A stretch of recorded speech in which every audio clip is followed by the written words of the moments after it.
মুসা, এই দেখেন ইয়া মুসা, মুসার নাম ধরে আল্লাহ বলছেন হে মুসা। ওয়ামা তিলকা বিয়ামিনিকা ইয়া মুসা ক্বালা হিয়া আসাই। আল্লাহ জিজ্ঞাসা করলেন মুসা তোমার হাতে কি? মুসা নবী বললেন মাবুদ এটা আমার লাঠি। এই লাঠি দিয়ে করি কি? আতাওয়াক্কালু আলাইহা ওয়া আহুশু বিহা আলা গানামি ওয়ালিয়া ফিহা মাআরিবু উখরা। মুসা নবীকে আল্লাহ জিজ্ঞাসা করছেন মুসা তোমার হাতে কি? উত্তর হলো লাঠি। উত্তর শেষ। কতক্ষণ উত্তর কি? মুসা নবী শুধু কথা বাড়াইতেই আছে। উনি বলছেন আতাওয়াক্কালু আলাইহা, আমি এর উপরে ভর করি, ওয়া আহুশু বিহা আলা গানামি, এটা দিয়ে আমি বকরি চড়াই, এটা দিয়ে আমি গাছের পাতা চড়াই, এটা দিয়ে আমি ওই গভীর কূপ থেকে পানি উত্তোলন করি, এটা দিয়ে আমি বোঝা টানি। একের পরে এক মুসা নবী শুধু কথা কইতেই আছে, আল্লাহকে শুনাইতেই আছেন। আল্লাহ চুপ করে আছেন, মুসা নবী কি কয় আল্লাহ শুনতেই আছেন। এখানে ওই আসা আমার হাতে লাঠি, আল্লাহ জিজ্ঞাসা করছেন হে মুসা। তাহলে আল্লাহ এখানে মুসার নাম ধরে ডাকলেন কিনা?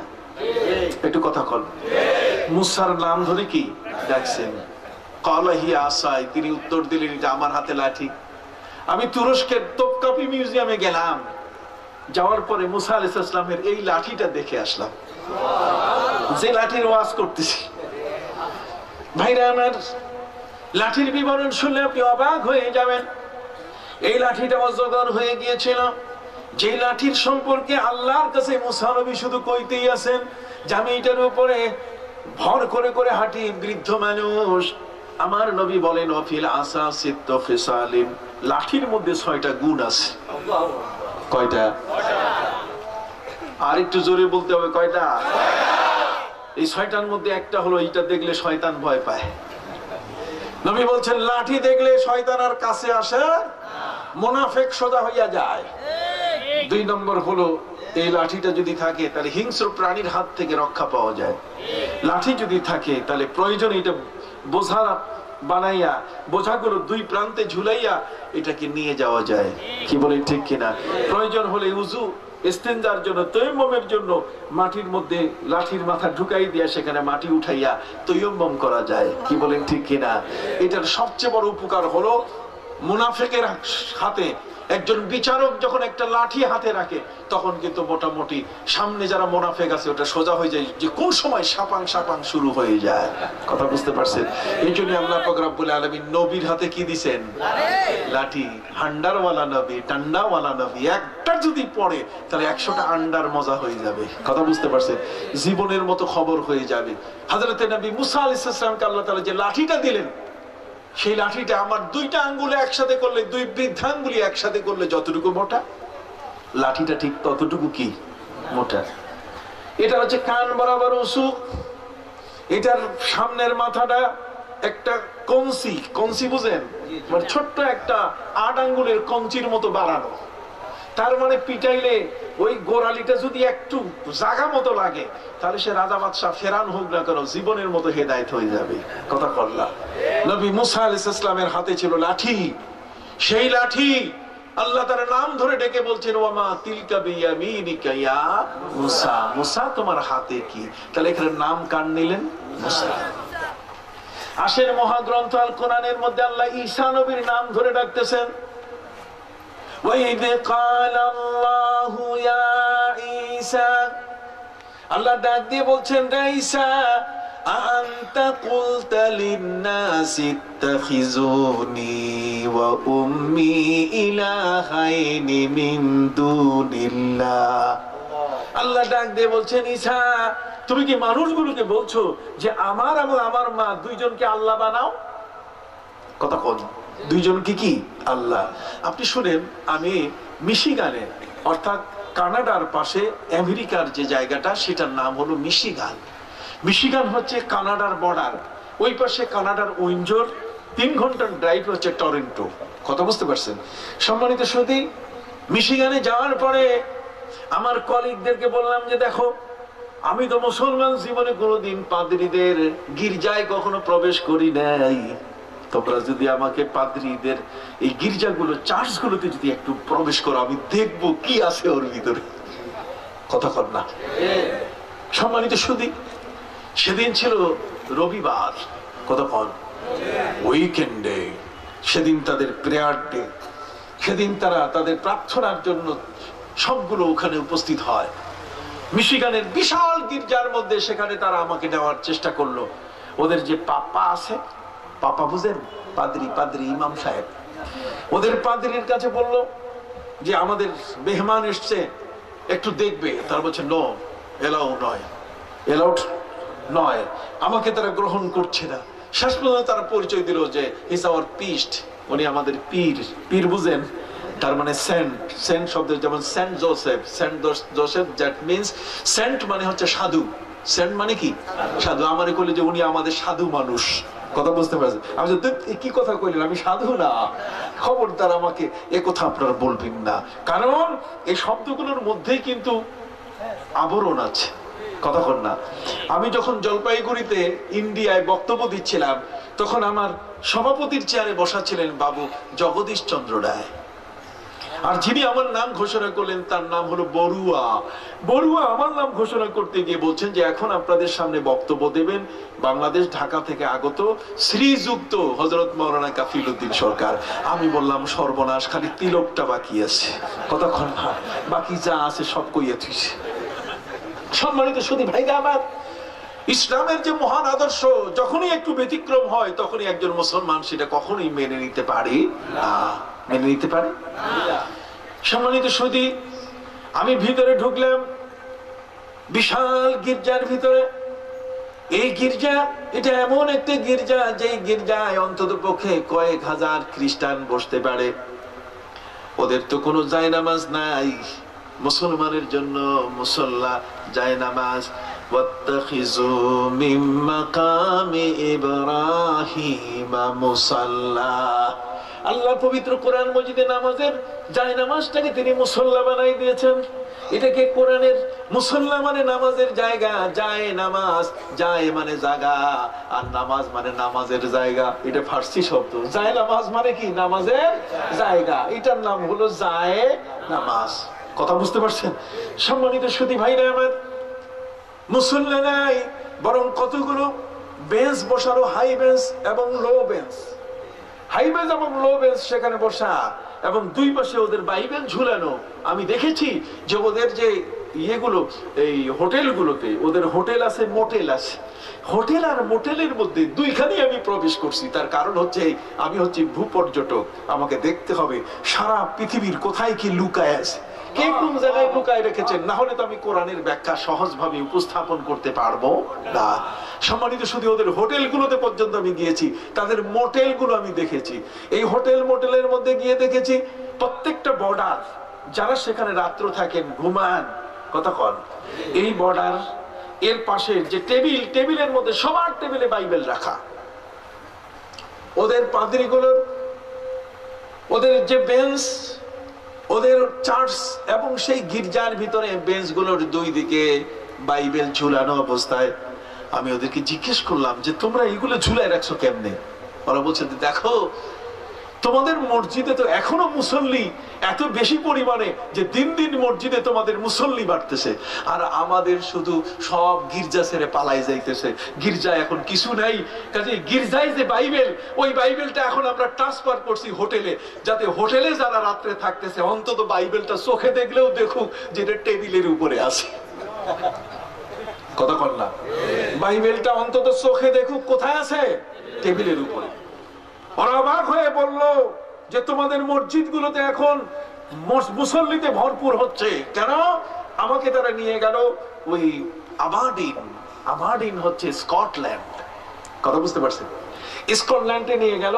স্কটল্যান্ড হচ্ছে এটা লন্ডন থেকে 500 মাইল দূরে, 2 ঘন্টা প্লেনের ড্রাইভ। প্লেনে 2 ঘন্টা সময় লাগে, 11 ঘন্টা লাগে শুধুমাত্র গাড়িতে। আমি 2 ভাবে সেখানে গিয়েছি। আমাকে ওরা নিয়ে গেল, নিয়ে যাওয়ার পর অর্থ হলো ওরা বলছে যে হুজুর আপনি জুমার নামাজ পড়াবেন। আমি বললাম ভালো কথা, বিদেশে এসে 2-1টা চান্স পাইলে তো খারাপ হয় না, কথা বল না। জুমার নামাজ আমি পড়াতে সেখানে গেলাম। তারা বলছে যে 42টা দেশের মানুষ এই মসজিদে নামাজ পড়ে। কয়টা? মুসলিম 42টা দেশের মানুষ নামাজ পড়ে। কাজে হুজুর আপনাকে ইংলিশ কইতে হবে, আপনাকে আরবি বলতে হবে, আপনাকে উর্দু বলতে হবে, আপনাকে ফার্সিতে বলতে হবে, আপনাকে বাংলায় বলতে হবে। আমি বললাম ইনশাআল্লাহ, নো প্রবলেম, কথা কোনো অসুবিধা নাই, অল থ্রু ইংলিশে আমি কথা বলবো। কথা বুঝে গেছে? প্রয়োজন হলে আমরা তো আর এমনি খালি পকেটে তো যাই না, কতক্ষণ না, সেখানে তো একটা মাথার মগজ নিয়ে যাই। আল্লাহর একটা নেয়ামত তো মাথার মধ্যে দেওয়া আছে, কি কোন ঠিক কিনা? ওই নেয়ামতটা সম্পূর্ণ পরিপূর্ণ কোরআন দিয়ে, কোন সুবহানাল্লাহ, কোরআন দিয়ে এই মগজটা এমন ভাবে পরিপূর্ণ, কাজে যেখানেই যে মঞ্চে গিয়ে দাঁড় করানো হোক না কেন, মুখের ভাষা কোন ক্রমে সেটা বাধা করবে, বাধা দিবে না। সেখানে যাওয়ার পরে আমি জুমার নামাজ পড়া শুরু করলাম। জুমার নামাজ শুরু হয়ে গেল। ইটালির রোমে আমি জুমার নামাজ দেখেছি, একটা মসজিদে 5 বার জুমার নামাজ হয়। তার কারণ সেখানে কোনো আলাদা কোনো মসজিদ নাই, আলাদা কোনো মসজিদের জায়গা নাই। যদিও ইংল্যান্ডের মধ্যে মসজিদ তৈরি করতে গিয়ে যখন রানী এলিজাবেথ, আপনাদের অসুবিধা হচ্ছে, আমি তফসিরে আসতেছি, দুইটা কথা বলে দিই। রানী এলিজাবেথ তার 12 বছর হয়ে গেছে, কোনো বাচ্চা কাচ্চা নাই, কোন শিশু সন্তান কোনো কিছুই তার গর্ভ থেকে জন্ম নেয় না। তিনি ওই মুহূর্তে মনে করলেন, দেখি কোন দরবেশের কাছে কোনো দোয়া নিতে পারি কিনা। আপনি এখন আমাকে 2 হাত দিয়ে ধরে বসবেন ঝাপটাইয়া, যে হুজুর দরবেশের কাছে কি আছে? সন্তান চাইলে আল্লাহর কাছে চাবে, দরবেশের কাছে আছে কি? কথা কর না। আসলে দরবেশের কাছে তো কিছু থাকার কথা না, কিন্তু আমি একখান হাদিস আপনাদের শোনাই, দেখেন দেখি আমার নবী যা বলছেন। নবীর কথাটা কত চমৎকার। আমার নবী বলছেন, ওয়া ইন্না মিন ইবাদিল্লাহি মান লাউ আকসামা আলাল্লাহি লা বাররা। পৃথিবীর মধ্যে আল্লাহর এমন কিছু পেয়ারা বান্দা রয়েছেন, আল্লাহকে যা বলে আল্লাহ সাথে সাথে কবুল করে। বলবেন যে হুজুর উদাহরণ, ওই কোনিয়া, তুরস্কের কোনিয়ায় শামসে তিবরিজ, জালালউদ্দিন রুমির মুর্শেদ শামসে তিবরিজের মাজারের পাশে আমি সেখানে গেলাম। তার জীবন ইতিহাস দেখে অবাক হয়ে গেলাম। আমি গিয়েছিলাম রাজা দাহিরের দেশ, ওই যে সিন্ধু, কথা কর, রাজা দাহিরের দেশ সিন্ধুতে। বিশ্ব তো আল্লাহর মেহেরবানি, আমাকে সারা পৃথিবী ঘোরার সুযোগ করে দিয়েছে। সম্মানিত শুধু আমার ওখানে খুব খেয়াল, এর যে রাজা দাহিরের ইতিহাস, সেখানে রয়েছে মোহাম্মদ বিন কাসেমের ইসলাম প্রচারের ইতিহাস। আমি একটু দেখবো। আমাদের কথায় কথায় বলে হয় বিন্দু বিন্দু সিন্ধু হইয়া যায়। আমি এখন সিন্ধুটা না দেখে থাকি কেমনে, কি বলেন ঠিক না? এই জন্য সিন্ধু নদ দেখার জন্য রাজা দাহিরের দেশে গেলাম। যাওয়ার পরে সেখানে কতগুলো মুসলমানের সাথে আমার দেখা হলো, যে মুসলমানগুলোর পরিচয় হচ্ছে তারা শামসি মুসলমান। কি মুসলমান? যেমন আমরা হানাফি মুসলমান, কতক্ষণ না, আমরা কি হানাফি মুসলমান, ইমাম আবু হানিফাকে ভালোবাসি। ভাইরা আমার, একদল তো ইমাম আবু হানিফাকে গালাগালি করে, ওদের বিরুদ্ধে আমি বই লিখেছি।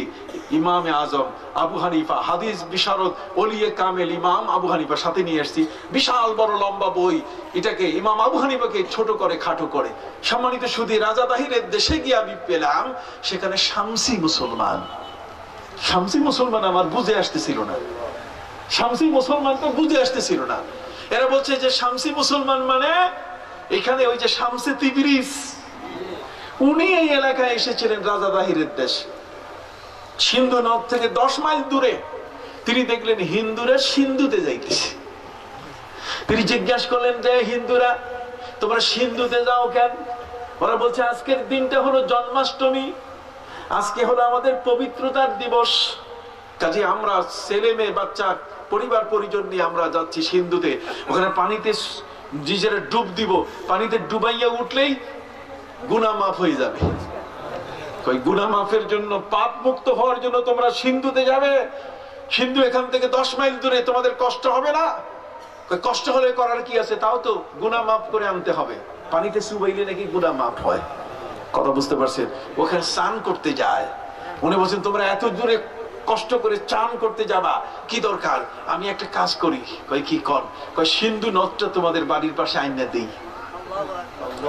সিন্ধু নদটা তোমার বাড়ির পাশে আইনা দেই। ওরা বলছে এটার কথা কইলেন, সিন্ধু নদ বাড়ির পাশে আসে কেমনে? আপনি আনবেন কেমনে? ড্রেজার, ওই যে বড় বড় মেশিন টেশিন এগুলো আছে আপনার কাছে? বলছে মেশিন টেশিন লাগবে না, যদি আইনা দেই।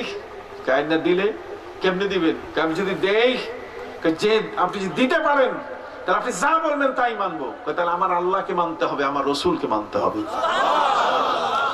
সাথে সাথে শামসে তিবরিজ তিনি তাদেরকে বললেন তোমরা চক্ষু বন্ধ করো।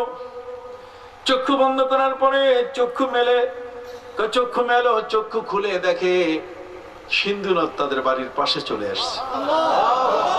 ওই মুহূর্তে যারা মুসলমান হয়েছে তাদের পরিচয় তারা দেওয়া শুরু করেছে কি, শামসি মুসলমান।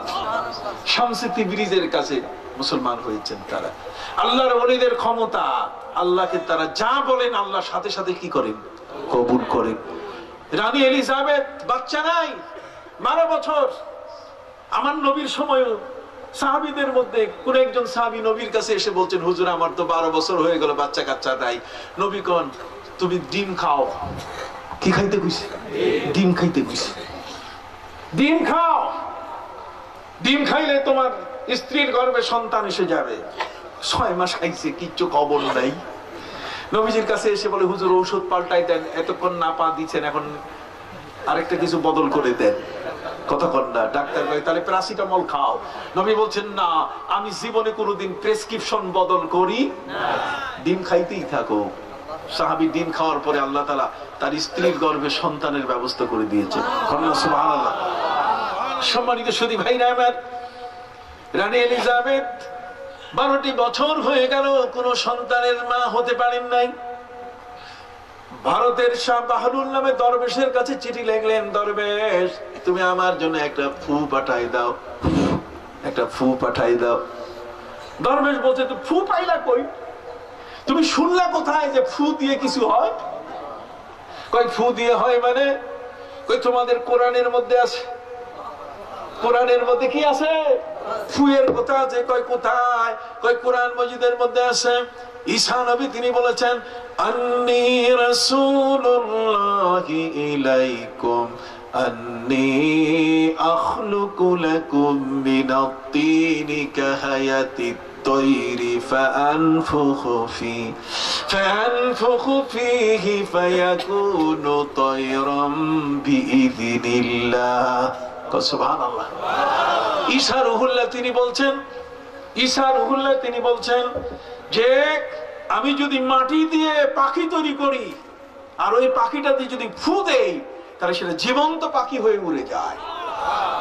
কোরআনের কথা। উনি বলছেন আমার মায়ের গর্ভে জিবরাইল ফু দিছে, আমি বাইর হইছি। আর আমি যখন কোন হাতের বানানো মাটির পুতুলকে যখন আমি ফু দেই তখন ফায়াকুনু তায়রাম বিইযনিল্লাহ, সেটা জীবন্ত পাখি হয়ে চলে যায়। কাজে ঈসা নবীকে ফু দিয়েছেন জিবরাইল, আর ঈসা নবী সারা জীবন ফু দিয়ে কাম করছে। কোরআনে আছে আপনি আমার জন্য একটু ফু পাঠাই দেন। উনি বলছেন ঠিক আছে তোমার জন্য আমি ফু পাঠাই দিব, কিন্তু তোমার সাথে শর্ত। কয় কি শর্ত? যে আমি শুনেছি ইংল্যান্ডের মধ্যে কোনো মসজিদ নাই। দেখেন কি নাই, মসজিদ নাই। তুমি যদি একটা মসজিদের জায়গা দাও তাহলে আমি ফু পাঠাই দিতেছি। রানী এলিজাবেথ একটা মসজিদের জায়গা দিয়েছেন। ফার্স্ট লন্ডনের মধ্যে রানী এলিজাবেথের পক্ষ থেকে মুসলমানের মসজিদ সেখানে প্রতিষ্ঠা হয়েছে। জোরে কন্যা সুবহানাল্লাহ, আরো জোরে বলে সুবহানাল্লাহ। এইভাবে এক এক কৌশলে পৃথিবীতে এক এক ভাবে দিন কি হয়েছে, প্রচারিত হয়েছে। এই ধর্ম ব্যবস্থায় যে মানুষগুলো নামাজ পড়তে এসছে তাদের সবার জায়গা মসজিদে হয় নাই। কথা বুঝতে পারছেন? ইটালির কথা বললাম, রোমে 5 বার জুমার নামাজ, তার মানে কোনো মসজিদ নাই। একটা ছোট্ট ঘরের মধ্যে একবার একটা দল জুমার নামাজ পড়ে, আরেকবার আরেকটা দল জুমার নামাজ পড়ে। কথা বুঝতে পারছেন? 5 সময় 5 জন ইমাম 5 বার নামাজ পড়ান। সম্মানিত সুধী, আমি আবারডিনে যখন নামাজ পড়ালাম, স্কটল্যান্ডে নামাজ পড়াবার পর আমার মনে হলো বেশ কিছু লোক নামাজ পায় নাই, তার মানে জায়গা অল্প। কথা বুঝতে পারছেন? জায়গা কি অল্প। সেই জায়গা সভাপতি সাহেব এই মুসল্লিদের অবস্থান দেখে মনে হয়েছে মুসল্লি অনেক বেশি, এরা নামাজ পড়লো, 2 বার কি নামাজ পড়ছে না অন্য কোথাও চলে গেছে। তারা বলছে যে হুজুর না, পাশের যে গির্জা, একটা মসজিদ, এর উপরের যে ছাদটা, ছাদের একটা অংশ মসজিদ আরেকটা অংশ গির্জা। কতক্ষণ না? ছাদ কয়টা? একটা, মাঝখানে পার্টিশন, একটা অংশ কি মসজিদ, আরেকটা অংশ কি এই মসজিদের অংশটা গির্জাওয়ালারা বিক্রি করছে, মুসলমানরা কিনে নিছে। তখন মদ পান করছে। ওরা ঈসাকে আল্লাহর আসনে বসিয়ে দিয়েছে। পবিত্র কোরআন মজিদ তাদের বিরোধিতা করে বলছে এই জগতের মধ্যে ওয়াকালাল্লাযীনা কাফারু, কাফের যারা আছে তারা বলছে ইন্নাল্লাহা হুয়াল মাসীহ ইবনে মারইয়াম, আল্লাহ অন্য কেউ নন, আল্লাহ হচ্ছেন কে? ঈসা। ঈসাই আল্লাহ হয়ে গেছেন। এই জন্য জগতের যত নবী আসছেন, কোন নবী তার উম্মতকে ধর্ম প্রচারের দায়িত্ব দেন নাই। কথা কন, কোন নবী তার উম্মতকে ধর্ম প্রচারের দায়িত্ব দেন নাই। যারাই দায়িত্ব দিয়েছেন তারাই সেই উম্মত নবীকে আল্লাহর পুত্র বানিয়েছে, না হলে আল্লাহর আসরে বসাই দিয়েছে। কথা বুঝতে পারছেন? কিন্তু আমার নবী বলছেন যে কিয়ামত পর্যন্ত আমার উম্মত কোনোদিন আমাকে আল্লাহর আসনে বসাবে না, ওরা ওদের ধর্ম প্রচার করবে আমি যে নিয়ম দিব এই নিয়মের উপরে। সেই নিয়মের উপরে আজকে কোরআনে তাফসীর হচ্ছে। আমরা একবারও কি বলছি যে আমাদের নবী আল্লাহর আসনে বসেছেন? জোরে বলেন। বরং আমরা এখানে ছোট্ট কতগুলো বিষয় নিয়ে কথা বলছি। পবিত্র কোরআন মজিদে আল্লাহ পাক রব্বুল আলামিন ঈসা নবীর নাম ধরে বললেন ওয়াইদ কালাল্লাহু ইয়া ঈসা, আল্লাহ নাম ধরে বললেন হে ঈসা আনতা কুলতা লিন্নাস, তুমি কি বলেছো মানুষকে ইত্তাখিজুনি ওয়া উম্মি ইলাহাইন, যে আমি আর আমার মা দুইজনকে তোমরা আল্লাহ বানাও? কতক্ষণ না এখানে হযরত ঈসার নাম ধরে আল্লাহ বলছেন। আসুন মহাগ্রন্থ কোরআনের মধ্যে আল্লাহ বলছেন নূহ নবী যখন দেখলেন তার ছেলে পাহাড়ের গাছের উপরে উঠার পরও বাঁচতে পারে নাই, পুরা পানিতে যখন প্লাবনে ডুবে যাচ্ছে, পানিতে যখন হাবুডুবু খাচ্ছে, তখন হযরতে নূহ আলাইহিস সালাম আল্লাহর কাছে বললেন হে আমার প্রভু ইন্নাহু ইবনি, এ তো আমার ছেলে। আমার আল্লাহ ধমক দিয়ে বলছেন ইয়া নূহ ইন্নাহু লাইসা মিন আহলিক, হে নূহ এ তোমার পুত্র নয়। এখানেও আল্লাহ তাআলা নূহ নবীর নাম ধরে ডাকছেন। কোন সুবহানাল্লাহ। তাহলে দেখেন সমস্ত নবী একের পর এক আল্লাহর নাম ধরে ডাকছেন, আর আমার নবীর নাম ধরতেছেন না, বরং আমার নবীকে বলছেন, সবাই বলুন ইয়া আইয়ুহার রাসূল বাল্লিগ মা উনজিলা ইলাইকা মির রাব্বিক, হে আমার রাসূল বিশ্বনবী মুহাম্মদুর রাসূলুল্লাহ সাল্লাল্লাহু আলাইহি ওয়াসাল্লামের মর্যাদা এত বড় করে তুললেন যাতে কেউ নবীর মর্যাদাকে হেয় না করে, নবীর মর্যাদাকে কেউ যেন তুচ্ছ তাচ্ছিল্য না করে, নবীর মর্যাদাকে কেউ যেন কখনো ছোটখাটো করে উপস্থিত না করে। তার কারণ হচ্ছে পৃথিবীতে দুইটো জিনিসের সাথে আল্লাহর কোনো কম্প্রোমাইজ নাই। একটা হলো যদি আল্লাহর সাথে কেউ শিরক করে, কি বলেন ঠিক কিনা? আরেকটা হলো যদি নবীর সাথে বেয়াদবি করে। নবীর সাথে বেয়াদবি করেছে আবু লাহাব। কে বেয়াদবি করেছে? নবীর সাথে বেয়াদবি করেছে তার স্ত্রী উম্মে জামিল, বিশ্ব সুন্দরী, বিশ্ব নবীর পথে কাটা দিয়েছে। আল্লাহ পাক রব্বুল আলামিন তাদের সম্পর্কে পরিষ্কার ভাষায় বলে দিয়ে দিলেন তাব্বাত ইয়াদা আবি লাহাবি ওয়া তাব মা আগনা আনহু মালুহু ওয়া মা কাসাব সায়াসলা নারান যাতা লাহাবি ওয়া ইমরাআতুহু হাম্মালাতাল হাতাব ফি জিদিহা হাবলুম মিন মাসাদ। নবীর সাথে বেয়াদবি করার কারণে আবু লাহাবের গায়ে পচন সৃষ্টি হয়েছিল। জোরে বলেন কি পচন? আর তার স্ত্রী উম্মে জামিল, আল্লাহ তাআলা তার ফাঁসির ব্যবস্থা করেছিলেন। ফি জিদিহা হাবলুম মিন মাসাদ।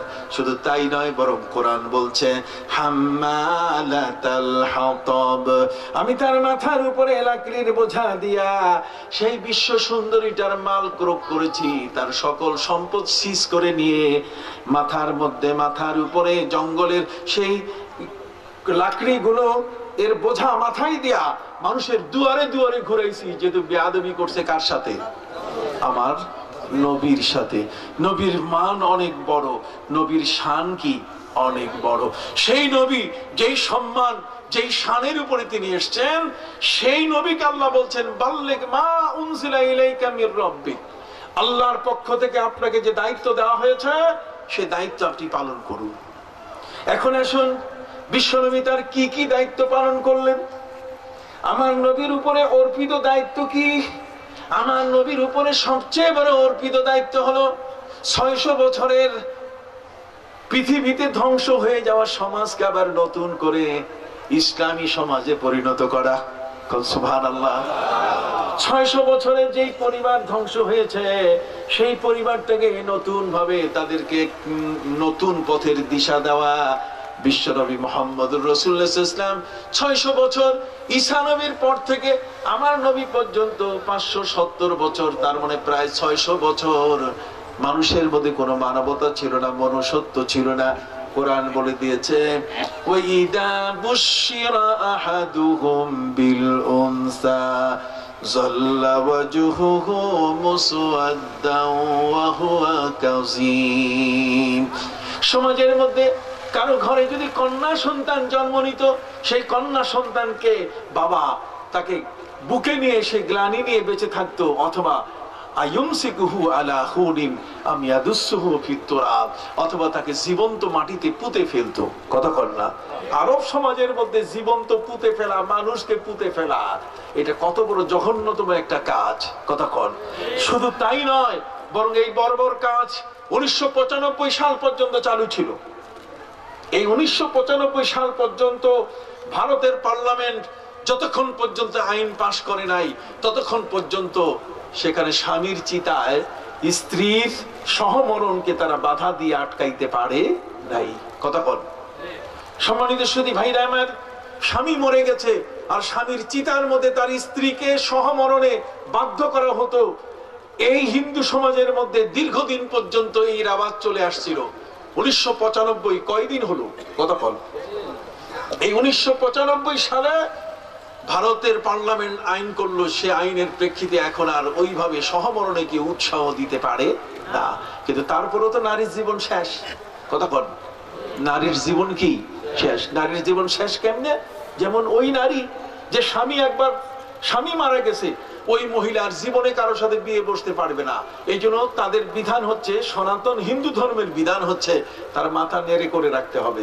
ওই নারী মাথায় লম্বা চুল, এলুয়া কেশ, গাদা এরুহু মুস্তাশজিরাতুন ইলাল উলা, লম্বা চুল কানের এই পাশ থেকে ঝুলাইয়া রাখবে। এটা পারবে না, পুরা মাথা নাড়িয়া করতে রাখতে হবে। আর পুরা শাড়ি, এই 13 হাত শাড়ি পরতে পারবে না, মাঝখানে অর্ধেক করে বুক পর্যন্ত জড়ায় রাখবে। আর অন্য কোনো আকর্ষণীয় পোশাক, কোনো ধরনের শোক সে পালন করতে গিয়ে তার এই শোকটা হবে দীর্ঘস্থায়ী। যতদিন সে মারা যাবে না ততদিন পর্যন্ত এই শোক পালন করতে হবে। কত বড় নারী জাতির উপরে নির্যাতন! কথা বল না? নারী জাতির উপরে কত বড় কি নির্যাতন! এটা কি সহজ ভাষায় বোঝা যায়? মাথার চুল নেড়ে করে ফেলা হলো।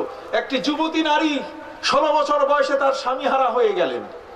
16 বছর বয়সে যদি কোনো একটি মেয়ে তার স্বামী মারা যায়, সেই মেয়েটা যদি মাথা নেড়ে করে রাখে, তাকে যদি স্বাধীনভাবে তার ইচ্ছা মতো স্বামী গ্রহণ করতে দেওয়া না হয়, তাহলে সমাজের মধ্যে বিশৃঙ্খলা আসতে পারে কিনা? ভাইরা আমার, সমাজের মধ্যে জেনা, ব্যভিচার এগুলো মূলত বৃদ্ধি হয়েছে এই ধরনের কঠিন আইনের কারণে। এই জন্য ইসলাম এখানে আইন দিয়েছে। বিশ্বনবী মুহাম্মদ রাসূলুল্লাহ সাল্লাল্লাহু আলাইহি ওয়াসাল্লাম বললেন, না, একজন নারী কোনোভাবে কোনো শোক স্থায়ী করা যাবে না। আমার নবী কোনো শোককে স্থায়ী হতে দেন নাই। একজন যদি মারা যায় তাহলে সেখানে শোক পালিত হবে 3 দিন। কয়দিন? জোরে কোন? আমাদের মধ্যেও একদল মানুষ আছে যে এখন ঈদে মিলাদুন নবী, এই সময়টা রবিউল আউয়াল মাস, নবীর জীবনী আলোচনার মাস। কতক্ষণ না? নবীর জীবনী আলোচনা করতে বাধা কোথায় ভাই? কতক্ষণ? নবী এই মাসে জগতের মধ্যে এসেছেন। যে রাতটাতে কোরআন নাজিল হলো সেটা যদি লাইলাতুল কদর হতে পারে, যে মাসটাতে কোরআন নাজিল হলো সেটা যদি শাহরুর রমাদান হতে পারে, কতক্ষণ না? তাহলে যে দিনটাতে নবী জগতের মধ্যে আসছেন, আমার নবী কি পচা নবী? কতক্ষণ না? কেন? আমার নবী কি আলোচনার যোগ্য নবী নন? আল্লাহ নিজেই বলছেন, ওয়া রাফা'না লাকা যিকরাক, হে নবী আপনার আলোচনাকে সমুন্নত করে দিয়েছি।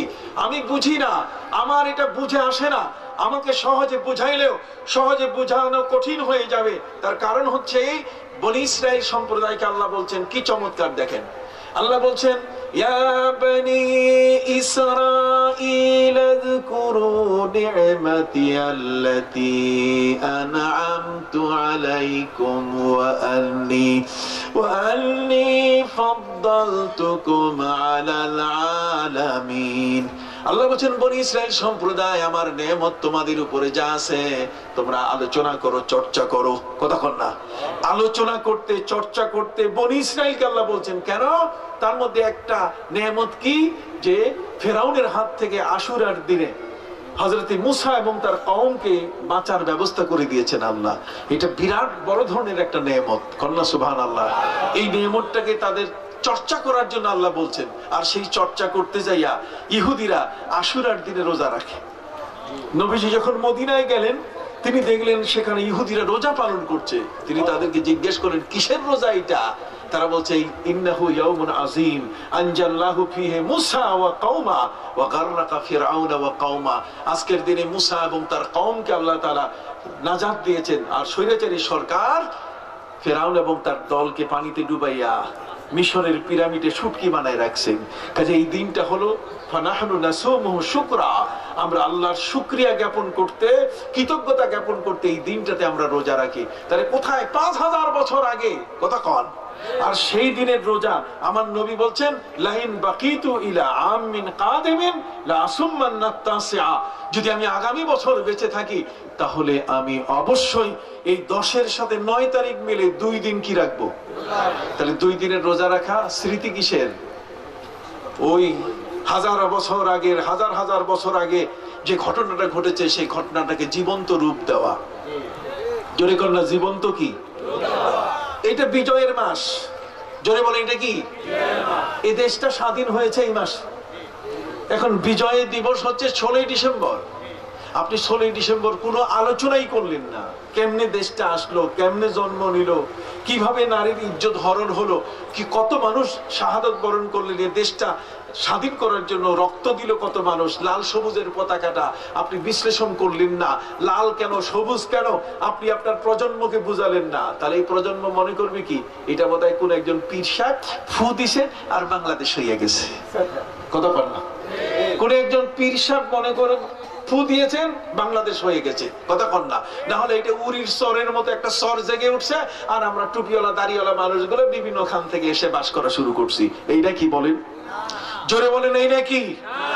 আপনাকে ইতিহাস বুঝতে হবে। 3 দিকে কাঁটাতারের বেড়া আর একদিকে বঙ্গোপসাগর অথই পানিতে ভরা, পালাবার জায়গা কথা কন না। ওদিকে বার্মা, কি নির্যাতন। ওদিকে আশপাশের কোন একটা মুসলিম দেশ একটাও নাই। কথা কন। আপনি যদি যান ঠিক, যদি নেপাল ভুটান হয়ে যান, মঙ্গোলিয়া, একটাও মুসলমানের দেশ নেই। কথা কন।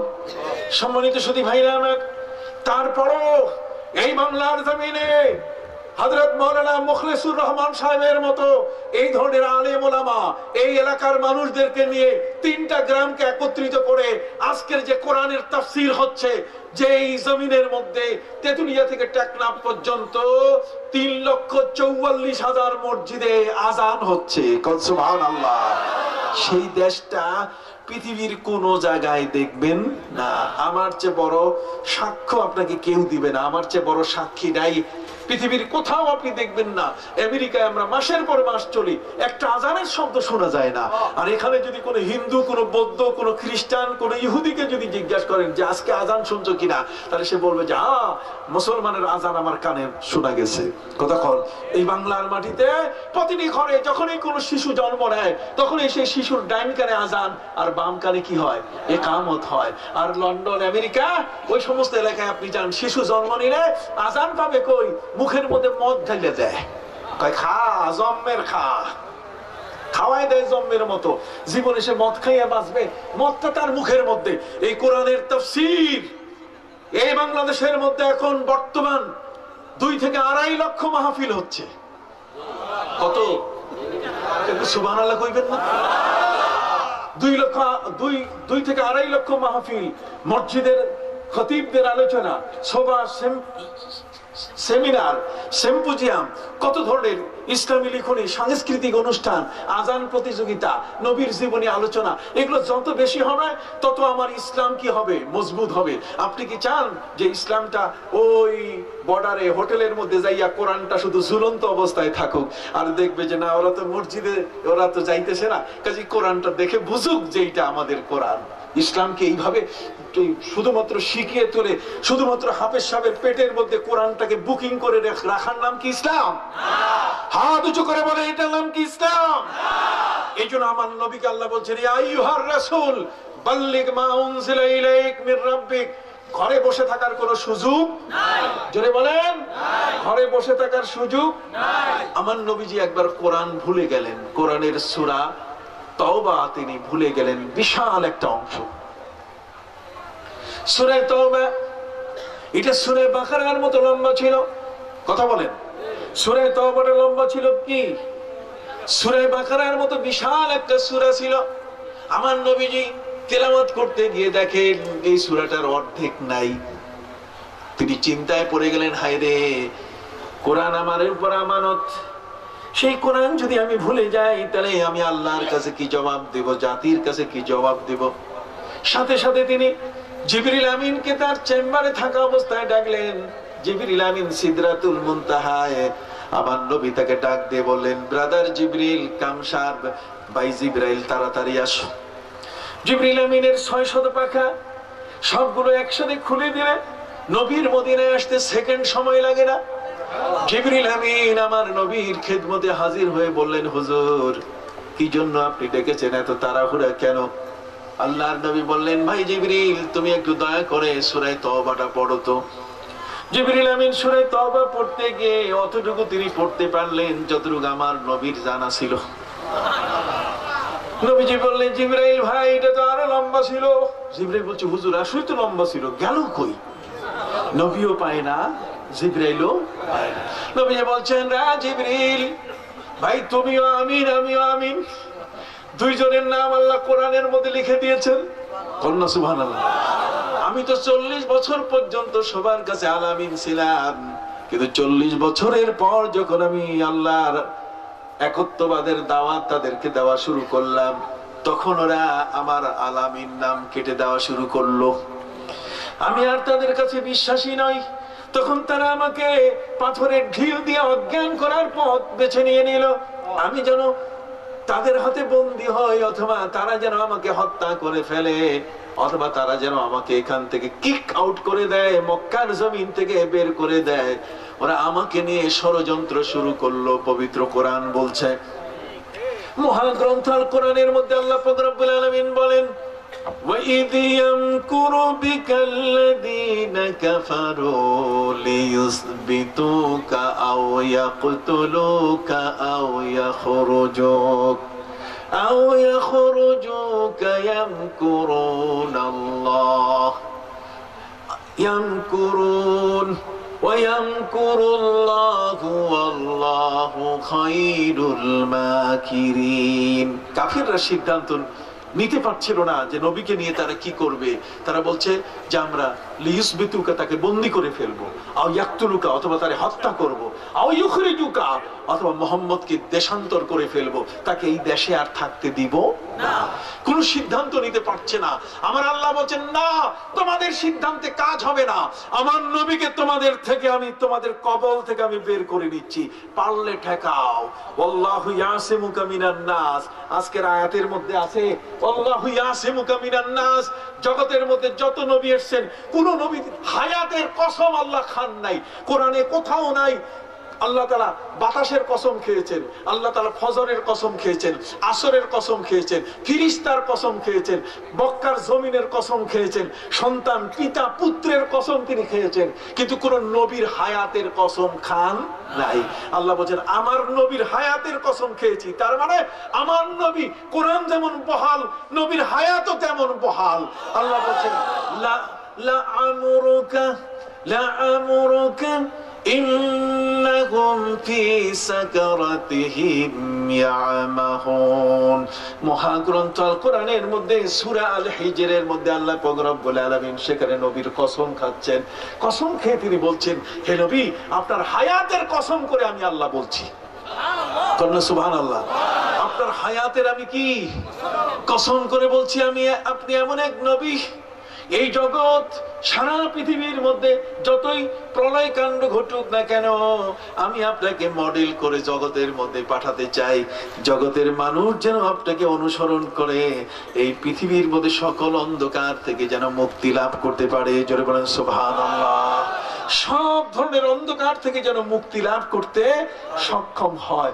আমি কিন্তু আপনাকে সেই বিশাল সোপানে, সেই জায়গায় কিন্তু আপনাকে আরোহণ করার আমি সুযোগ করে দিচ্ছি।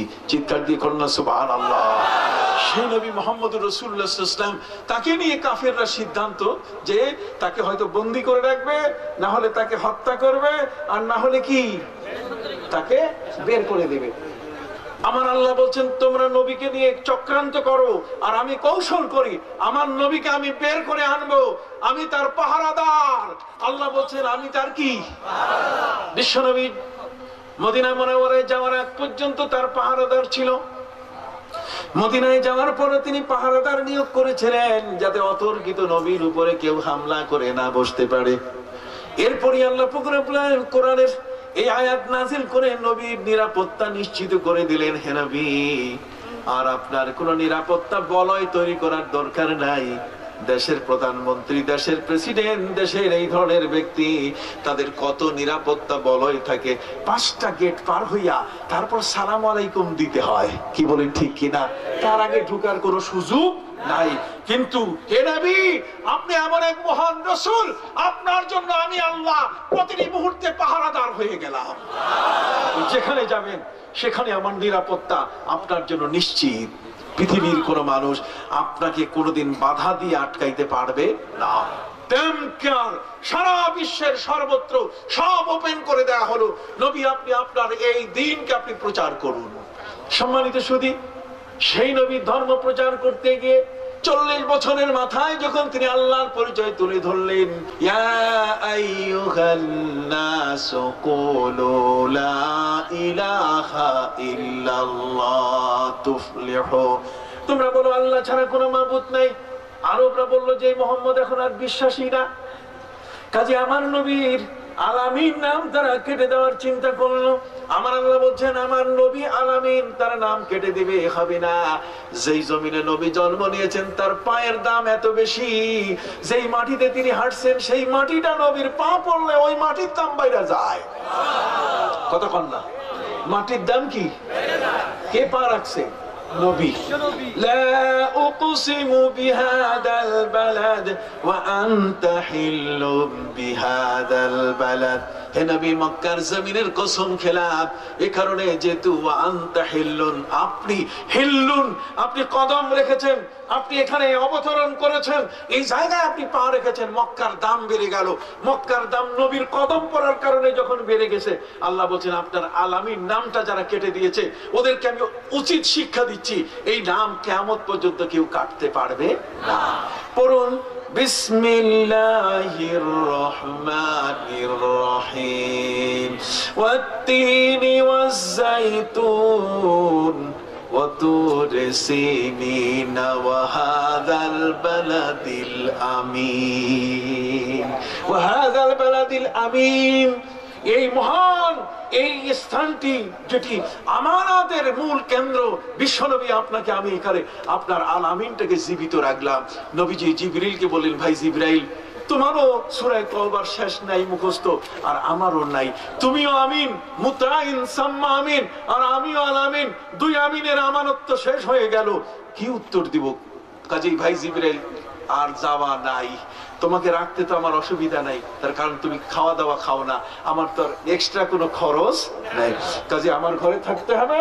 এখানে মুদারাসাত বিল কোরআন, মুআলাজা বিল কোরআন, কোরআন নিয়ে আমরা চর্চা করব, আমি পড়বো আর জিবরাইল শুনবে, জিবরাইল পড়বে নবী শুনবে। এই যে নবী পড়ছেন এইভাবে, এই হাদিসটার নাম হলো হাদিসে মুসালসাল। নাম কি? হাদিসে মুসালসাল। এই হাদিসটা বললে তখন এই আমি যেরকম ঢুলতেছি না, এরকম না ঢুললে এই হাদিসটার হক আদায় হবে না। এই যে ঢুলতেছি, এই ঢুলাটাই হলো এই হাদিসের একটা চর্চা, মুসালসাল হাদিসের একটা নিয়ম, ঢুলতেই হবে। এই হাদিসটা বলতে গেলে কি করতে হবে? কথা হয় না। এই জন্য তো আপনি মজলিসে না আসলে তো বুঝবেন না কোনটা হাদিসের মূল মুসালসাল, কোনটা হাদিসের মূল নিয়ম। কথা বুঝতে পারছেন? আমি পড়তেছি আর ওই মুহূর্তে কি করতেছি? ঢুলতেছি। এই ঢুলাটাই কিন্তু এটার নিয়ম। নিয়ম কেন? যে নবীজি পড়তেছেন ওয়াশ-শামসি ওয়া দুহাহা ওয়াল কামারি ইযা তালাহা, এই যে নবী ঢুলতেছেন, এর থেকে আমার নবী সাল্লাল্লাহু আলাইহি ওয়াসাল্লাম বলেছেন যে শিশু কোন কেউ যদি কোরআন মুখস্থ করে আর যত সে এইভাবে নড়বে ততই তার এই সিনার মধ্যে কোরআন বেশি পরিমাণে খোদাই হয়ে যাবে। সিনাটা কোরআন সংরক্ষণ করার মতো ওপেন স্পেস তৈরি হয়ে যাবে। কন্যা সুবহানাল্লাহ। সেটার মধ্যে যত বাচ্চা এই কোরআন পড়তে গিয়ে এইভাবে যত ঢুলবে, এই জন্য দেখুন হাফেজ যখন ছোট বাচ্চা কোরআন পড়ে তখন কি করে? এই ঢুলে। নবীজি যখন ঢোলা শুরু করেছেন, পড়া শুরু করছেন জিবরাইলের সাথে, আমার আল্লাহ বলছেন লা তুহাররিক বিহি লিসানাকা লিতাজালা বি ইন্না আলাইনা জামাআহু ওয়া কুরআনা। হে নবী, আপনি চুপ হয়ে যান, আপনি জিবরাইলকে তাড়াতাড়ি ছাইড়া দেন, তার চেম্বারে চলে যান। আর আপনি এখানে ঘরে বন্ধ হয়ে থাকলে এই দিন এটা মানুষের দুয়ারে পৌঁছাতে হবে। ইয়া আইয়ুহার রাসূল বাল্লিগ মা উনজিলা ইলাইকা মির রাব্বিক। আপনি ঘরে থাকলে তো মডেল হবে না, মডেল হলো আপনি মানুষের সামনে যাবেন। আছে না অনেক হুজুর একে পর্দা সর্দা কইরা চুপ করে থাকে মাইয়া মানুষের মতো। কথা বুঝেন নাই? নো, ইসলাম প্রচার করার জন্য বীর সেনানী হয়ে পৃথিবীর এক প্রান্ত থেকে আরেক প্রান্তে ছুটে যেতে হবে। কথা বল না। আমরা যাই, আমরা আদৌ পৃথিবীর কাউকে ভয় করি না। কতক্ষণ না পৃথিবীর যেখানে যেইখানে যে অবস্থায় আমরা যে দেশগুলোতে যাই, কঠিন কঠিন অবস্থায় পরিস্থিতির শিকার হই, সেখানে ধর্মের কথা মুখ দিয়ে আমরা প্রকাশ করি কোন মতেই। এমনকি রেল লাইন থেকে, রেল গাড়ি থেকে যখন কোন প্যাসেঞ্জার নামছে তার সামনেও এই সমস্ত কপি দিয়ে তাকে বলি this is our Islam, this is my Islam, এটা আমার ইসলাম, এটা আমাদের ইসলাম, তুমি আমার ধর্মটা পড়ো। একজন লোক নামতেছে কোত্থেকে? ট্রেন থেকে নামতেছে, আর তার কাছে আমরা বিতরণ করি ইসলাম প্রচারক হিসাবে। কথা কন না? আপনি মনে করছেন আজকে এখানে বসে আর ওখানে বসার সুযোগ নাই, ওখানে ওই মানুষগুলোর কাছে ধর্ম প্রচার করি, কিন্তু আমার উপরে সেই ধর্ম প্রচারের একটা দায়িত্ব আল্লাহ নিয়েছেন। আল্লাহ সুবহানাল্লাহ। ওই মানুষটা এটা পথহারা হয়ে আছে, ওই মানুষটা জানে না ওযু গোসল, ওই মানুষটা আখিরাত চিনে না, ওই মানুষটা নামাজ রোজা চিনে না, ওই মানুষটা মদ খায়, সে মদের হাত থেকে সেই মানুষটাকে বাঁচাবার জন্য আমরা তার কাছে দৌড়াই যাই। কাজে আল্লাহ বলে দিয়েছেন নবী ঘরে বসে থাকলে ইসলাম এইভাবে প্রচার হবে না। বাল্লিগ মা উনজিলা ইলাইক, আপনি আর ঘরে থাকবেন না, আপনি বেরিয়ে পড়ুন, জিবরাইলকে ছেড়ে দেন। আমি আপনার সিনার মধ্যে কোরআন এটা মুখে বের করার দায়িত্ব আমি নিয়ে নিলাম, আপনি ভয় পাবেন না। সূরা তাওবার যে অংশটা আপনি আপনার মনে নাই, ওটা আমি আল্লাহ ডিলিট করে দিয়েছি, ওটা আপনি এমনি ভুলেন নাই, আমি ভুলাই দিয়েছি। সাথে সাথে পবিত্র কোরআনের আয়াত আল্লাহ নাযিল করে নবীকে জানাই দিলেন মা নানসাখ মিন আয়াতিন আও নুনসিহা। হে নবী, কোন আয়াত কখন বাতিল করি, কখনো কোন আয়াতের পরিবর্তে নাতি বিখাইরিম মিনহা আও বিমিসলিহা, অথবা তার চেয়ে উত্তম অথবা তার মতো আরেকটা আয়াত যখন আমার নাজিল করার ইচ্ছা থাকে, তখনই আমি কোন আয়াতকে কি করি, আপনার থেকে বাতিল করে সেটাকে আপনার থেকে অমিট করে দেই, ডিলিট করে দেই। তখন আপনার স্মরণের মধ্যে নাই, এখন আপনি কোথাও খুঁজে পাবেন না, জিবরাইলের কাছেও নাই, লোহে মাহফুজেও নাই, কোথাও নাই। কন্যা সুবহানাল্লাহ। আপনার কাছে যা আছে একুরেট, এর থেকে প্রমাণিত। একদল মানুষ বলে যে কোরআন 40 পারা। কোরআন কয় পারা? আপনার খুব বিরক্ত হয়ে গেছে? আমি এখনই শেষ করব। আমি বলছি না কোরআনের ব্যাখ্যা অনেক বড়।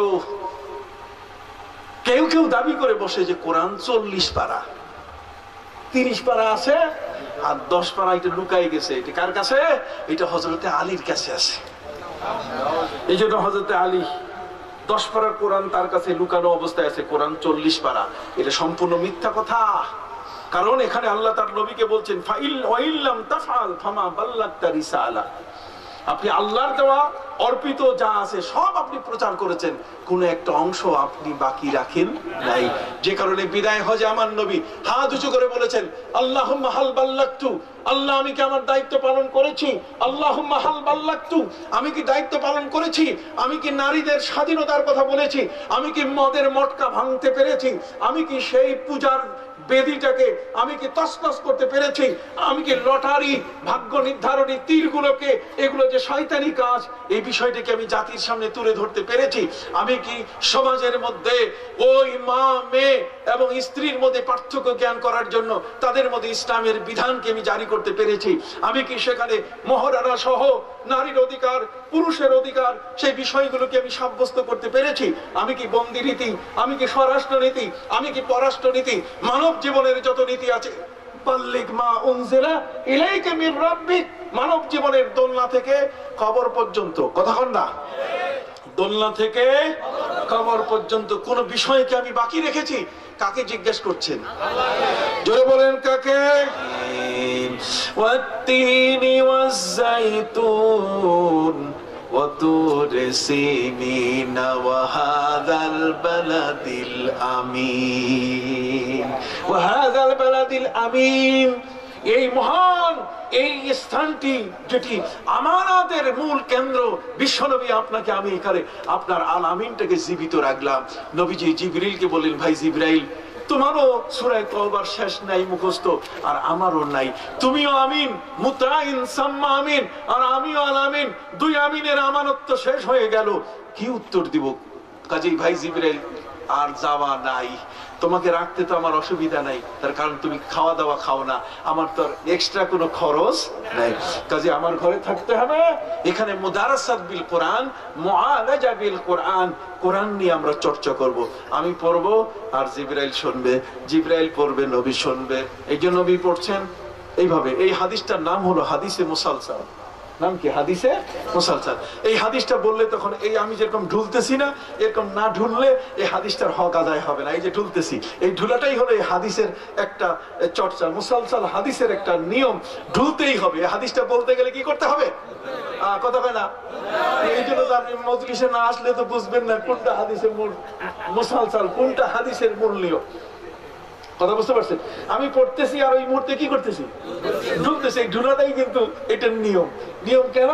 যে নবীজি পড়তেছেন ওয়াশ-শামসি ওয়া দুহাহা ওয়াল কামারি ইযা তালাহা, এই যে নবী ঢুলতেছেন, এর থেকে আমার নবী সাল্লাল্লাহু আলাইহি ওয়াসাল্লাম বলেছেন যে শিশু কোন কেউ যদি কোরআন মুখস্থ করে আর যত সে এইভাবে নড়বে ততই তার এই সিনার মধ্যে কোরআন বেশি পরিমাণে খোদাই হয়ে যাবে। সিনাটা কোরআন সংরক্ষণ করার মতো ওপেন স্পেস তৈরি হয়ে যাবে। কন্যা সুবহানাল্লাহ। সেটার মধ্যে যত বাচ্চা এই কোরআন পড়তে গিয়ে এইভাবে যত ঢুলবে, এই জন্য দেখুন হাফেজ যখন ছোট বাচ্চা কোরআন পড়ে তখন কি করে? এই ঢুলে। নবীজি যখন ঢোলা শুরু করেছেন, পড়া শুরু করছেন জিবরাইলের সাথে, আমার আল্লাহ বলছেন লা তুহাররিক বিহি লিসানাকা লিতাজালা বি ইন্না আলাইনা জামাআহু ওয়া কুরআনা। হে নবী, আপনি চুপ হয়ে যান, আপনি জিবরাইলকে তাড়াতাড়ি ছাইরা দেন, তার চেম্বারে চলে যান। আর আপনি এখানে ঘরে বন্ধ হয়ে থাকলে এই দিন এটা মানুষের দুয়ারে পৌঁছাতে হবে। ইয়া আইয়ুহার রাসূল বাল্লিগ মা উনজিলা ইলাইকা মির রাব্বিক। আপনি ঘরে থাকলে তো মডেল হবে না, মডেল হলো আপনি মানুষের সামনে যাবেন। আছে না অনেক হুজুর একে পর্দা সর্দা কইরা চুপ করে থাকে মাইয়া মানুষের মতো। কথা বুঝেন নাই? নো, ইসলাম প্রচার করার জন্য বীর সেনানী হয়ে পৃথিবীর এক প্রান্ত থেকে আরেক প্রান্তে ছুটে যেতে হবে। কথা বল না? আমরা যাই, আমরা আদৌ পৃথিবীর কাউকে ভয় করি না। কতক্ষণ না পৃথিবীর যেখানে যেইখানে যে অবস্থায় আমরা যে দেশগুলোতে যাই, কঠিন কঠিন অবস্থায় পরিস্থিতির শিকার হই, সেখানে ধর্মের কথা মুখ দিয়ে আমরা প্রকাশ করি কোন মতেই। এমনকি রেল লাইন থেকে, রেল গাড়ি থেকে যখন কোন প্যাসেঞ্জার নামছে তার সামনেও এই সমস্ত কপি দিয়ে তাকে বলি this is our Islam, this is my Islam, এটা আমার ইসলাম, এটা আমাদের ইসলাম, তুমি আমার ধর্মটা পড়ো। একজন লোক নামতেছে কোত্থেকে? ট্রেন থেকে নামতেছে, আর তার কাছে আমরা বিতরণ করি ইসলাম প্রচারক হিসাবে। কথা কন না? আপনি মনে করছেন আজকে এখানে বসে আর ওখানে বসার সুযোগ নাই, ওখানে ওই মানুষগুলোর কাছে ধর্ম প্রচার করি, কিন্তু আমার উপরে সেই ধর্ম প্রচারের একটা দায়িত্ব আল্লাহ নিয়েছেন। আল্লাহ সুবহানাল্লাহ। ওই মানুষটা এটা পথহারা হয়ে আছে, ওই মানুষটা জানে না ওযু গোসল, ওই মানুষটা আখিরাত চিনে না, ওই মানুষটা নামাজ রোজা চিনে না, ওই মানুষটা মদ খায়, সে মদের হাত থেকে সেই মানুষটাকে বাঁচাবার জন্য আমরা তার কাছে দৌড়াই যাই। কাজে আল্লাহ বলে দিয়েছেন নবী ঘরে বসে থাকলে ইসলাম এইভাবে প্রচার হবে না। বাল্লিগ মা উনজিলা ইলাইক, আপনি আর ঘরে থাকবেন না, আপনি বেরিয়ে পড়ুন, জিবরাইলকে ছেড়ে দেন, আমি আপনার সিনার মধ্যে কোরআন এটা মুখে বের করার দায়িত্ব আমি নিয়ে নিলাম, আপনি ভয় পাবেন না। সূরা তওবার যে অংশটা আপনি আপনার মনে নাই, ওটা আমি আল্লাহ ডিলিট করে দিয়েছি, ওটা আপনি এমনি ভুলেন নাই, আমি ভুলাই দিয়েছি। সাথে সাথে পবিত্র কোরআনের আয়াত আল্লাহ নাজিল করে নবীকে জানাই দিলেন, মা নানসাখ মিন আয়াতিন আও নুনসিহা, হে নবী কোন আয়াত কখন বাতিল করি, কখনো কোন আয়াতের পরিবর্তে নাতি বিখাইরিন মিনহা আও বিমিসলিহা, অথবা তার চেয়ে উত্তম অথবা তার মতো আরেকটা আয়াত যখন আমার নাজিল করার ইচ্ছা থাকে, তখনই আমি কোন আয়াতকে কি করি, আপনার থেকে বাতিল করে সেটাকে আপনার থেকে অমিট করে দেই, ডিলিট করে দেই, তখন আপনার স্মরণের মধ্যে নাই, এখন আপনি কোথাও খুঁজে পাবেন না, জিবরাইলের কাছেও নাই, লোহে মাহফুজেও নাই, কোথাও নাই। কন্যা সুবহানাল্লাহ। আপনার কাছে যা আছে একুরেট, এর থেকে প্রমাণিত। একদল মানুষ বলে যে কোরআন 40 পারা। কোরআন কয় পারা? আপনার খুব বিরক্ত হয়ে গেছে? আমি এখনই শেষ করব। আমি বলছি না কোরআনের ব্যাখ্যা অনেক বড়। কেউ কেউ দাবি করে বসে যে কোরআন 40 পারা, 30 পারা আছে আর 10 পারা এটা লুকাই গেছে। এটা কার কাছে? এটা হযরতে আলীর কাছে আছে। এই জন্য হযরতে আলী 10 পারা কোরআন তার কাছে লুকানো অবস্থায় আছে, কোরআন 40 পারা। এটা সম্পূর্ণ মিথ্যা কথা। কারণ এখানে আল্লাহ তার নবীকে বলছেন ফাইল ওয়াইল্লাম তাফআল ফামা বাল্লাগতা রিসালা, আপনি আল্লাহর দেওয়া অর্পিত যা আছে সব আপনি প্রচার করেছেন, কোন একটা অংশ আপনি বাকি রাখেন নাই। যে কারণে বিদায় হজে আমার নবী হাত উঁচু করে বলেছেন আল্লাহুম্মা হাল বাল্লাগতু, আল্লাহ আমি কি আমার দায়িত্ব পালন করেছি? আল্লাহুম্মা হাল বাল্লাগতু, আমি কি দায়িত্ব পালন করেছি? আমি কি নারীদের স্বাধীনতার কথা বলেছি? আমি কি মদের মটকা ভাঙতে পেরেছি? আমি কি সেই পূজার বেদিটাকে আমি কি তছনছ করতে পেরেছি? আমি কি লটারি ভাগ্য নির্ধারণী তীরগুলোকে, এগুলো যে শয়তানি কাজ, এই বিষয়টাকে আমি জাতির সামনে তুলে ধরতে পেরেছি? আমি কি সমাজের মধ্যে ওই মা মেয়ে এবং স্ত্রীর মধ্যে পার্থক্য জ্ঞান করার জন্য তাদের মধ্যে ইসলামের বিধানকে আমি জারি করতে পেরেছি? আমি কি সেখানে মহারানা সহ নারীর অধিকার, পুরুষের অধিকার, সেই বিষয়গুলোকে আমি সাব্যস্ত করতে পেরেছি? আমি কি বন্দি নীতি, আমি কি স্বরাষ্ট্র নীতি, আমি কি পররাষ্ট্র নীতি, মানব জীবনের যত নীতি আছে, বাল্লিগ মা উনজিলা ইলাইকা মির রাব্বিক, মানব জীবনের দোলনা থেকে কবর পর্যন্ত, কথা কন না, দোলনা থেকে কবর পর্যন্ত কোন বিষয়কে আমি বাকি রেখেছি? কাকে জিজ্ঞেস করছেন? জোরে বলেন কাকে? অতএব আমার নবী গোপন করার কোন সুযোগ নাই, কথা কন না, গোপন করার কি সুযোগ আছে? যদি নবী গোপন করেন, আল্লাহ বলেন ও তুখফি ওয়াল্লাহু মুবদিহি, আপনি গোপন করলেও আল্লাহ তা প্রকাশ করে দেবেন, কাজে গোপন করার কোনো সুযোগ নাই। ওয়া তাখশান নাস ওয়াল্লাহু আহাক্কু আন তাখশাহু, আপনি মানুষকে ভয় করবেন না, আপনি ভয় করবেন কাকে? আল্লাহ। তাহলে সেই নবী মুহাম্মদুর রাসূলুল্লাহ সাল্লাল্লাহু আলাইহি ওয়াসাল্লাম দ্বীন প্রচার করতে গিয়ে এই দুনিয়ার কাউকে তিনি কখনো ভয় পান নাই। এই জন্য তিনি ওই রাজা বাদশাদের কাছে চিঠি লিখলেন ইসলামের দাওয়াত দিয়ে, বাল্লিগ মা উনজিলা ইলাইক। কারণ নবীর দায়িত্ব হচ্ছে সেই বিষয়গুলোকে প্রচার করা, এবং এই প্রচারণার দায়িত্ব কিন্তু আজকেও পালিত হচ্ছে। কন্যা সুবহানাল্লাহ, আজকেও কি পালিত হচ্ছে? নবী বলছেন ফালিবাল্লিগি শাহিদুল গায়বা, তিনি বলছেন তোমরা যারা আজকে বিদায় হজে আমার ভাষণ শুনলে, তোমরা এই কথাগুলো অনাগত ভবিষ্যতে যারা পৃথিবীতে এখনো আসেনি, তোমরা তাদের কাছে সেগুলো পৌঁছাবে। চিৎকার দিয়ে কোন সুবহানাল্লাহ। সেই নবী সাল্লাল্লাহু আলাইহি সাল্লাম জগতের মধ্যে তিনি এই মাসে আসছেন, তাকে নিয়ে আলোচনা করতে বাধা কোথায়? কথা কোন? নবীকে নিয়ে আলোচনা করতে বাধা আছে? একদল লোক বলে যে নবীর জীবনী যেটা তিনি প্রচার করছেন 40 থেকে 63 বছরের, এই 23 বছরের জীবনী প্রচার করা এটাই দায়িত্ব। আমি বলবো সিরাতুন নবী আর মিলাদুন নবী কেন আপনি ডিভাইড করেন? দুইটাকে আপনি পার্থক্য করেন কেন? সিরাত যার, মিলাদ তার। মিলাদ যার, সিরাত কি তার।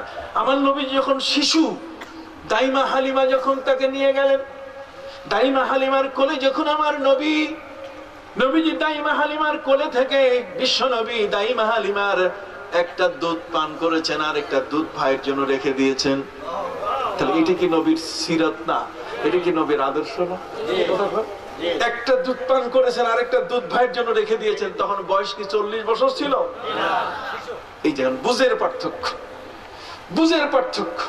আমাদেরকে এই বুঝগুলোর মধ্যে কিছু তারমিম করতে হবে। এগুলোর মধ্যে ব্যান্ডেজ দিয়া যে জায়গায় অসুবিধা ওইটা একটু ঠিক করে ফেলতে হবে। কথা না? নবী করিম সাল্লাল্লাহু আলাইহি সাল্লাম হলেন এমন এক মহান রাসূল, 12 রবিউল আউয়াল আসছে, এটা নিয়েও ভেজাল লাগাই দিছে। কই না উনি 9 রবিউল আউয়াল আসছে, এই ভেজালটার দরকার আছে? নবী রবিউল আউয়াল মাসে এসেছেন।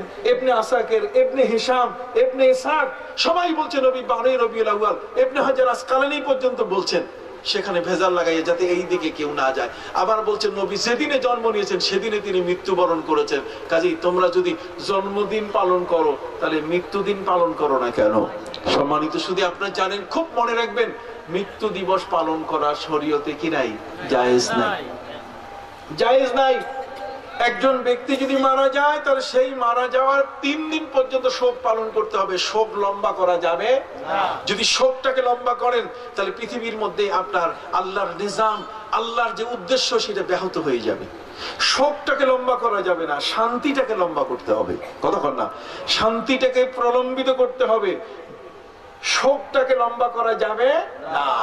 ওই হিন্দু ধর্মের মধ্যে সেখানে একজন নারীর তার শোকটাকে লম্বা করে দিয়েছে। তার মানে স্বামীর মারা যাওয়ার পরে তার মাথার চুল কাটবে, মৃত্যুর আগ পর্যন্ত সে অন্য কোনো স্বামী গ্রহণ করতে পারবে না। শোকটাকে বিশাল লম্বা করে ফেলেছে, শোকটাকে দীর্ঘ করার কোনো সুযোগ নাই। 3 দিন পর্যন্ত কেউ মারা গেলে শোক পালন, এরপরে আর কিয়ামতের আগ পর্যন্ত তার নামে আর কোনো শোক পালন হবে। তুলাকুম দীনাকুম ওয়া আতমামতু আলাইকুম নি'মাতি ওয়া রাদিতু লাকুমুল ইসলাম দীনা। সুবহানাল্লাহ। নবী ধর্ম পূর্ণ হয়ে গেছে, আপনি কোনটাই বাদ রাখেন? এখন আর কোন গির্জায় কোন ওই সমস্ত এমন কোন পাদ্রীর ওয়াজ শোনা দরকার নাই। কতক্ষণ না? পৃথিবীর মধ্যে আর কারো কোনো বক্তব্য শোনার দরকার নাই। ধর্ম এখন ইসলাম পরিপূর্ণ। সুবহানাল্লাহ। এই জন্য আমার নবীর সামনে হযরত ওমর তাওরাতের সেরা পৃষ্ঠা যখন পড়ছিলেন, আমার নবীর মুখ মোবারক মলিন হওয়া শুরু হলো।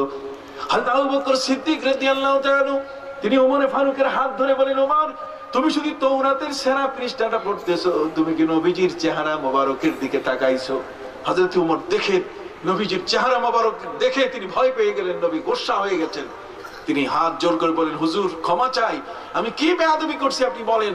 নবী করিম সাল্লাল্লাহু আলাইহি ওয়াসাল্লাম বললেন, ওমর লাউ কানা মূসা হাইয়ান লাত্তাবানি, যদি মূসা আজকে এখানে বেঁচে থাকতেন আর আমার সামনে যদি তিনি অবস্থান করতেন তাহলে আমার সামনে তিনি কোরআন পড়তেন, তিনি তাওরাত পড়তেন না। কাজী তাওরাত মৌলবী আমাদের দরকার নাই, আমাদের বাইবেল মৌলবী দরকার নাই, আমাদের কোরআন পড়ার মানুষ কি দরকার। এই কোরআনের ক্লাসটা যেন বেঁচে থাকে। কারণ আল্লাহুম্মা আমিন। এই কোরআনের এই তাফসীরুল কোরআন সফলতার 6ষ্ঠ বছরে যেমন পা দিয়ে অতিক্রম করলো, এর যেন আগামীতে কিয়ামত পর্যন্ত এই জমিনে যেন কায়েম থাকে। সকলে বলেন আমিন। আরো জোরে বলেন আমিন। সব বিভেদ ভুলে যেতে হবে। কথা কন, মিলাদ নাই, কিয়াম নাই, এই সেই এগুলো নিয়ে কথা বলার দরকার আছে। আমি এই জন্য আপনাদের জন্য কিছু বই লিখে আনছি, আপনারা যদি ইচ্ছে করেন নিতে পারেন। এগুলোর সমাধান, এই 113 মাসলায় বিভ্রান্তির সমাধান বই লিখেছি। আমি অত্যন্ত ব্যস্ত একজন মানুষ, কথা বুঝতে পারছেন। 8 মাস রোডে থাকি, 2 মাস থাকি বিদেশের মাটিতে, কথা বুঝতে পারছেন। আর অল্প সময় কিছু সময় হজে হাজিদের খেদমত করে থাকি, কথা বুঝতে পারছেন। তো এই জন্য এই ফাঁকে আমি আপনাদের সামনে উইথ রেফারেন্স এই 750 পৃষ্ঠার একটা বই লিখেছি। এই বইটা হচ্ছে 113 মাসলায় বিভ্রান্তির সমাধান। এটা আলেমদের ঘরে থাকা খুব উচিত, এবং একজন মুসলমান মাত্রই যদি রাখে তাহলে তারা জানবে আমাদের মধ্যে কিছু লোক এমন হয়েছে যারা বাংলায় নামাজ পড়ে। আল্লাহু আকবার কই না, আলহামদুলিল্লাহি রাব্বিল আলামিন ওরা কয় না, ওরা আল্লাহ মহান। আমরা বলি আলহামদুলিল্লাহি রাব্বিল আলামিন, ওরা বলে সমস্ত প্রশংসা আল্লাহর জন্য যিনি বহুমাত্রিক জগতের রব, যিনি রহমান এবং রহিম, যিনি বিদার দিবসের মালিক। বাংলায় নামাজ পড়তেছে। বন্ধু আমার নামাজ পড়তেছে কি বাংলায়। বুকের উপরে হাত বাঁধে, এতদিন নাভি দেন, নাভির নিচে হাত বাঁধলাম। আমার নবী বলেন ও মিন আখলাকিল উম্মাহ, আমার উম্মতের স্বভাব হচ্ছে, আমার উম্মতের বৈশিষ্ট্য হলো তাজিলুল ফুতুর ওয়া তাখিরুস সুহুর ওয়া ওয়াজুল ইয়াদিল ইয়ুমনা আলাল ইউসরা তাহতা সুরুর। আল্লাহর নবী তিনি বলেন আমার উম্মতের বৈশিষ্ট্য হলো, আমার উম্মত দেখলেই তোমরা চিনবা তিনটে জিনিস তারা আমল করে। কয়টা? একটা হলো তাজিলুল ফুতুর, ওরা যখন ইফতার করবে তখন তাড়াতাড়ি করবে, ওরা অন্ধকার হয়ে যাওয়ার পরে ইফতার করবে না, সূর্য ডুবার সাথে সাথে। সুম্মা আতিম্মুস সিয়ামা ইলাল লাইল, সাথে সাথে তারা ইফতার করবে। তাজিলুল ফুতুর ওয়া তাখিরুস সুহুর, তারা সেহরি খাবে দেরিতে। কন্যা সেহরি খাবে কি দেরিতে, এবং তারা ডাইন হাত বাম হাতের উপরে রেখে নাভির নিচে তারা বাঁধবে। নাভির নিচে হাত বান্ধা। ওরা বলছে পুরুষ মহিলা সমান, নামাজ এক। এটা কেমন করে হয়? আল্লাহ তাআলা সৃষ্টির মধ্যে দেখবেন, আপনি ঢাকা শহর সহ পৃথিবীর যে কোনো বিমানবন্দরে যাবেন, এটা লেখা আছে ম্যান, ওইটা আছে ওমেন, এটা ম্যান টয়লেট, এটা ওমেন টয়লেট। কথা কথা না, সেখানে নারী পুরুষের পার্থক্য। সিটের মধ্যে যাবেন, এটা মহিলারা বসবে, এটা কি পুরুষরা বসবে। দুনিয়ার মধ্যে পুরুষ আর মহিলার মধ্যে লক্ষ কোটি পার্থক্য। উনি কইতেছে নামাজ পড়ার মধ্যে কোনো পার্থক্য নাই। উনি রাসূলুল্লাহ নামাজ নিয়ে আসছে, অথচ আমার নবী দুইজন মহিলা নামাজ পড়ছেন, তার পাশ দিয়ে হেঁটে যাচ্ছে। আল্লাহ নবী সাল্লাল্লাহু আলাইহি ওয়াসাল্লাম মাররা আলা ইমরাতাইন তুসাল্লিয়ান, দুইজন মহিলা নামাজ পড়ছে। নবীজি দেখলেন যে ওরা পুরুষের মতো বুকটা উঁচু করে, পেটটা উঁচু করে নামাজ পড়ছে। নবীজি বলছেন না, ইজা সাজাদতুমা, যখন তোমরা সিজদা করবে, ফাজুম্মতুমা, তোমরা তোমাদের পেটটাকে মাটির সাথে মিশায় রাখবে। নারী আর পুরুষের মধ্যে প্রায় 25টা জায়গায় পার্থক্য। কয়টা? 25টা জায়গায়। ওরা বলছে কোনো পার্থক্যই নাই। নামাজের পরে আমরা দোয়া করি, ওরা বলছে দোয়া নাই। দোয়া নাকি নাই? আরে দোয়া নাই কেমনে? নবী করিম সাল্লাল্লাহু আলাইহি ওয়াসাল্লামকে জিজ্ঞেস করা হয়েছে, হুজুর কোন দোয়াটা আল্লাহ বেশি শুনেন? হযরত আবু উমামা রাদিয়াল্লাহু তাআলা বলছেন, নবী করিম সাল্লাল্লাহু আলাইহি ওয়াসাল্লাম বলেছেন যে জাওফুল লাইল, রাতের গভীরে যদি দোয়া করে সেই দোয়াটা আল্লাহ খুব তাড়াতাড়ি শুনেন। আরেকটা হচ্ছে বাদাস সালাতিল মাকতুবা, কতক্ষণ ফরজ নামাজের পরে যদি দোয়া করে সেই দোয়াটা আল্লাহ তাড়াতাড়ি কি শুনেন। তাহলে ফরজ নামাজের পরে কি আসে? দোয়া আছে। আমি এই বিভ্রান্তিগুলোর সমাধানের আপনাদের ব্যবস্থা করেছি। এখানে আছে এই কয়েকটা বই আমার লেখা তো নাই। জমজম কূপের ইতিকথা, আল্লাহর জান্নাত থেকে 4টা নহরের পানি কাবা ঘরের উপরে পড়ছে, আর সেই পানিটা হজরে আসওয়াদ হয়ে যখন কূপের মধ্যে যাচ্ছে জমজম কূপটাতে, তখন আওয়াজ হচ্ছে ঝম, যেটা সহ্য করা যায় না। সম্মানিত শুধু আমরা সকলের জন্য দোয়া করব। একটু ছোট্ট খুশির খবর বলতে গেলে, আজকের শ্রদ্ধেয় হযরতুল আল্লামা মাওলানা মুখলিসুর রহমান সাহেব আমার জন্য দোয়া করছেন 24 বছর। আল্লাহ যেন আরো বেশি বাঁচান, কোন আমিন। আরো বেশি দিন বাঁচতে চাই। তার কারণ আমার একটা তাফসীর বের হচ্ছে 114 খণ্ডে তাফসীরে সালেহী। 114 খণ্ডে। কত? 114টি সূরা, 114টি সূরার উপরে 114 খণ্ড। সূরা বাকারা, এটা সূরা বাকারাটাই বের হবে 15 খণ্ডে। বাকারা 1 ক 1 খ 1, কিন্তু খণ্ড একের হিসাবে থাকবে। এভাবে 114 খণ্ডে কোরআনের তাফসীর, এটা যেন আল্লাহ আমার দ্বারা কবুল করেন বলে আমি। সারা পৃথিবীর কোথাও নাই। 30 খণ্ড পর্যন্ত আছে, কিন্তু এর উপরে আর নাই। কিন্তু আমার খুব বৃহৎ ইচ্ছা যে আল্লাহ যেন আমার দ্বারা এই খেদমতটুকু কবুল করেন। আমি চাই কোরআনের এই বাস্তবতাটাকে মানুষের দোরগোড়ায় পৌঁছায় দিতে। বাংলা ভাষায় যেন আমাদের বাঙালিরা, এটা শুধু মিউজিয়ামে থাকবে তা যেন না হয়, বরং এটা যেন মানুষের জীবনের আমল হিসাবে, নিত্য পাঠ্য হিসাবে কোরআন যেমন, সেটা যেন তাদের জীবনে আসে। আমি এই চেষ্টা করে কোরআনের খেদমত শুরু করেছি। এক লোক প্রায় 20 লক্ষ টাকা অলরেডি অ্যাকাউন্টে রেখে দিয়েছে, যে এই 114 খণ্ড তাফসীর ছাপাতে যে টাকাটা লাগবে, এটা আগাম অলরেডি অ্যাকাউন্টে জমা দিয়ে দিয়েছে। কথা বুঝতে পারছেন তো? কাজে এই খেদমতগুলো যেন হয়। আর এইভাবেই তো খেদমত, এই সুপাকের খেদমতটিকে যেন আল্লাহ কিয়ামত পর্যন্ত কবুল করেন। সবাই সবার জন্য দোয়া। আগে আমরা আসুন একটু ইস্তেগফার করে নিই। আস্তাগফিরুল্লাহ রাব্বি মিন কুল্লি যামবিন ওয়া আতুবু ইলাইহি লা হাওলা ওয়ালা কুওয়াতা ইল্লা বিল্লাহ আল আলিয়্যিল আযীম। আয় আল্লাহ, আমি তওবা করছি গুনাহে সগীরা, গুনাহে কবীরা, ইচ্ছাকৃত অনিচ্ছাকৃত, জাহিরি বাতিনি तमाम গুনাহ থেকে। আয় আল্লাহ, আমার তওবাটিকে কবুল করে নিন। লা ইলাহা ইল্লাল্লাহ মুহাম্মাদুর রাসূলুল্লাহ। আশহাদু আল্লা ইলাহা ইল্লাল্লাহ ওয়া আশহাদু আন্না মুহাম্মাদান আবদুহু ওয়া রাসূলুহু সাল্লাল্লাহু আলাইহি ওয়াসাল্লাম। হাজিরিন, সবসময় সত্য কথা বলবেন, মিথ্যা বলবেন না, কাউকে প্রতারণা করবেন না, ধোঁকা দিবেন না। আপনারা সবসময় হালাল উপার্জন করবেন, হালাল খাবেন, অল্পে সন্তুষ্ট থাকবেন, নিজের স্ত্রীকে পর্দা করবেন, সন্তানদের পর্দা করবেন। নিজেরা কখনো কোন অবস্থাতেই কারো সমালোচনা করবেন না, কারো বিরুদ্ধে মিথ্যা মামলা দিবেন না। জীবনের ক্ষেত্রে সবসময় 5 ওয়াক্তের নামাজ যেন কাজা না হয়।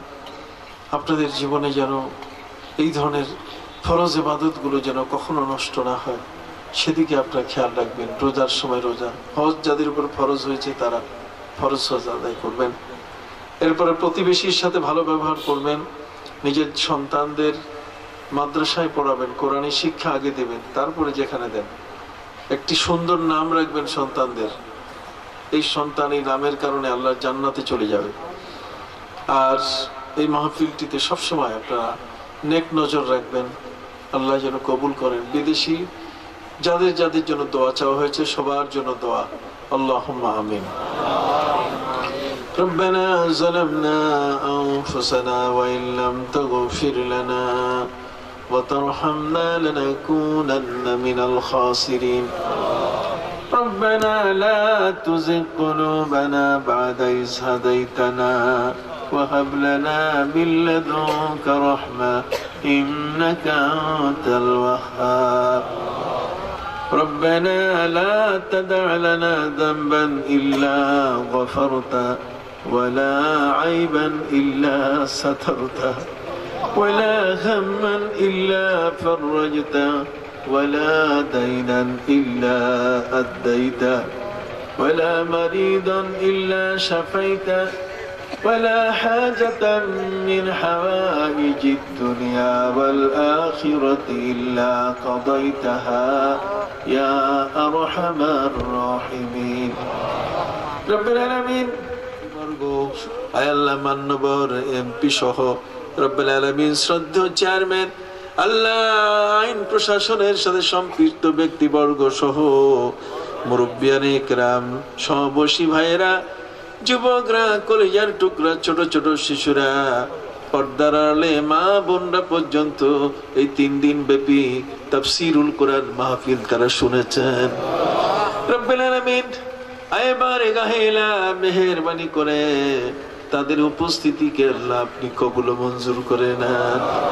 রব্বুল আলামিন এই উসিলায় জীবনের গুনাহ খাতাগুলো maaf করে দেন। আয় আল্লাহ পাক, গুনার বোঝা এত বড় হয়ে গেছে, গাহেলা, বাহরাইন, দুবাই সহ বিদেশের মাটিতে যারা আছেন আল্লাহ, তারাও এই মাহফিলটিতে নানাভাবে সহযোগিতার হাত বাড়িয়ে দিয়েছেন। রব্বুল আলামিন আইবারে গাহেলা এলাকার সর্বস্তরের মানুষ, দিনদার মুসলমান নরনারী, তারাও সহযোগিতার হাত বাড়িয়ে দিয়েছেন। রব্বুল আলামিন আল্লাহ মেহেরবানি করে এই আন্তর্জাতিক তাফসীরুল কোরআন মাহফিলটিকে আল্লাহ আপনি কবুল ও মঞ্জুর করে নেন।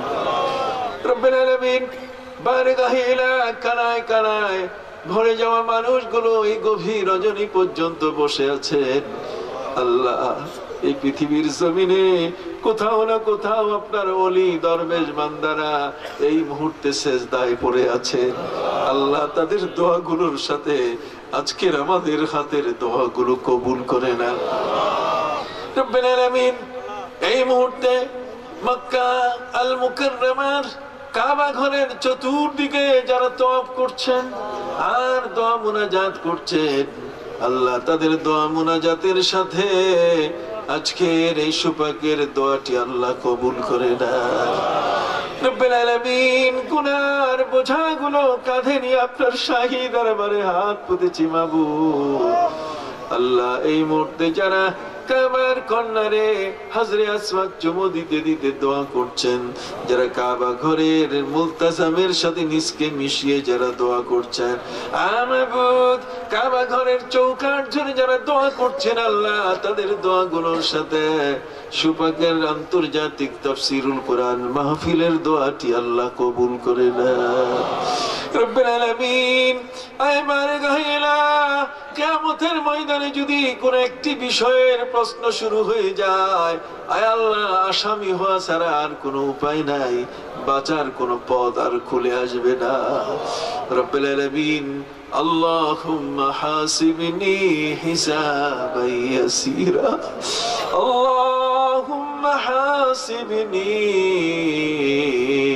হিসাবান ইয়াসীরা। আল্লাহ আখিরাতের হিসাবগুলো আপনি সহজ করে দেন। জীবনে এমন গুনাহ করেছি মাবুদ, আয় আল্লাহ পাক আপনি যদি দয়া না করেন এই গুনাহগুলোর উপরে যদি হাজার হাজার কোটি কোটি বছর শাস্তির ব্যবস্থা হয়, অন্যায় হবে না। وَإِن تُعَذِّبْهُمْ فَإِنَّهُمْ عِبَادُكَ وَإِن تَغْفِرْ لَهُمْ فَإِنَّكَ خَيْرُ الْغَافِرِينَ।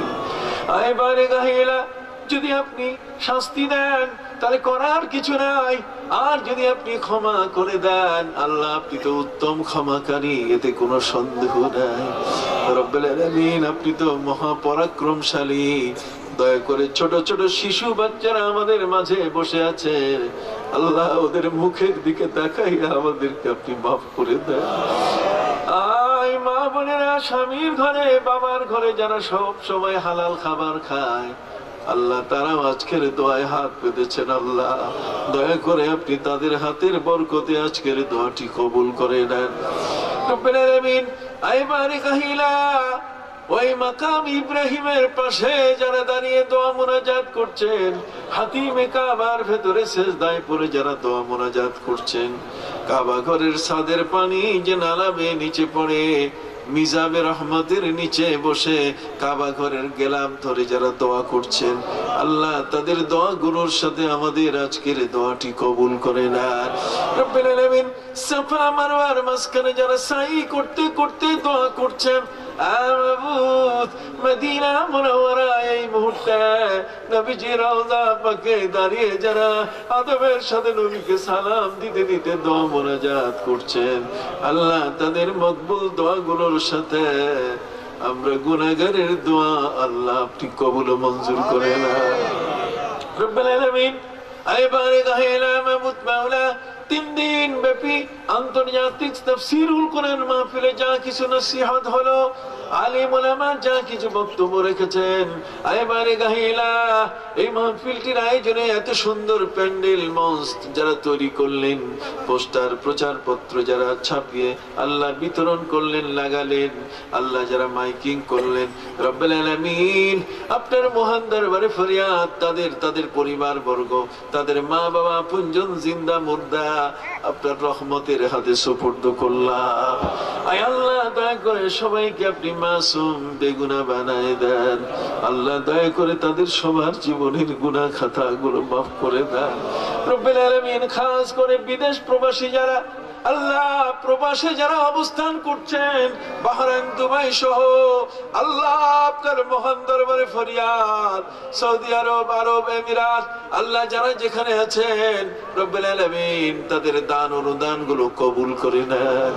এই তাফসীরুল কোরআন মাহফিলে সহযোগিতা করার কারণে আল্লাহ আপনি তাদের উপরে বালা মুসিবত গুলো দূর সরাই দেন, আল্লাহ তাদের আয় উপার্জনে আপনি বরকত দিয়ে দেন। রব্বুল আলামিন বিদেশের মাটিতে তাদের জীবনের নিরাপত্তা দান করুন। তাদের ছোট বড় শিশুগুলোকে আল্লাহ সুস্থ রাখুন, ভালো রাখুন। আল্লাহ তাদের স্ত্রী পরিবার পরিজনকে আল্লাহ আসমানি জমিনি বালা মুসিবত থেকে আল্লাহ হিফাজত করুন। রব্বুল আলামিন, আজকের এই মাহফিলে আমরা যারা বসে আছি, আয় আল্লাহ প্রয়োজনে যারা এই মাহফিল থেকে আয় আল্লাহ নিজের ঘরে চলে গেছেন, আল্লাহ সবাইকে আপনার রহমতের হাতে সুপুর্দ করলাম। আমি গুনেহগার, মাত্র কিছুদিন হয়েছে কাবা ঘর ধরে এসেছি আল্লাহ। এখানে অনেক হাজিউল হারামাইন রয়েছেন। আয় আল্লাহ পাক, আপনার মহান দরবারে ফরিয়াদ, এই 3 দিনের সব আলোচনা, যত তিলাওয়াত, যত হামদনাত হয়েছে আল্লাহ, যত প্রশংসা গীতি হয়েছে, তামামের হাদিয়া গুলো সোনার মদিনায় নবীজি রওজা মুবারকায় বখশিশ করে দাও। আম্বিয়া মুরসালিন, সাহাবায়ে কিরাম, শুহাদায়ে ইজম, তাবিঈন, তাবে তাবিঈন, উলামায়ে মুতাকাদ্দিমিন, মুতাআখিরিন, সালফ সালেহিন, উলামা ফুজালা, উদাবা, নুকাবা, নুজাবা, পীর মাশায়েখ, আউলিয়া, আউলিয়া, গাউস, কুতুব, আবদাল, আওতাদ, আখিয়ার, আল্লাহ সকলের রূহের হাদিয়াগুলো বখশিশ করে দাও। খাস করে এখানে একদিন আগে যিনি ইন্তেকাল করে গেছেন, আল্লাহ তার রূহের হাদিয়া আপনি বখশিশ করে দেন। অসুস্থ রোগীদেরকে আল্লাহ আপনি শিফা দান করুন। বিশেষ করে মান্যবর এমপি মহোদয় সহ শ্রদ্ধেয় চেয়ারম্যান, এলাকার দায়িত্বশীল কাউন্সিলর সহ এলাকার যত মুরব্বী, প্রত্যেক বাড়িওয়ালা, আল্লাহ তাদের ঘরে সন্তান সন্ততি পরিবারের সকল সদস্যকে আপনার রহমতের হাতে সুপুর্দ করলাম। আসমানি জমিনি বালা মুসিবত থেকে আল্লাহ সবাইকে আপনি হিফাজত করুন। খাস করে আপনার মহান দরবারে ফরিয়াদ, মাবুদ ধামতি হুজুর কেবলা, আয় আল্লাহ ধামতির পীর সাহেব আজকের যিনি সভাপতি, আল্লাহ 3 দিনের সভাপতি, দয়া করে আপনি তাকে সুস্থ করে দেন। আল্লাহ তাকে আপনি নেক হায়াত দান করুন। আল্লাহ এই 3 গ্রামের মানুষ আল্লাহ তারা যেমন মিলেমিশে তাফসীর করছে, তাদের প্রতিটি কাজে যেন তারা মিলেমিশে তাদের কর্মকাণ্ড পরিচালনা করেন। আল্লাহ মেহেরবানি করে কবুল মঞ্জুর করে নেন। আয় আল্লাহ 3 গ্রামের বন্ধুত্ব, এই বন্ধনকে আপনি অটুট করে দেন রব্বুল আলামিন। আল্লাহ কিয়ামত পর্যন্ত এই জমিনে এই তাফসীরুল কোরআনকে আপনি কবুল করে নেন রব্বুল আলামিন। আইবার গাইলা একটি ভীষণ সামনে নিয়ে অগ্রসর হওয়া শুরু হয়েছে। तमाम পৃথিবী থেকে আলিম উলামার একটি সমাবেশ এখানে তৈরি হয়ে যাবে।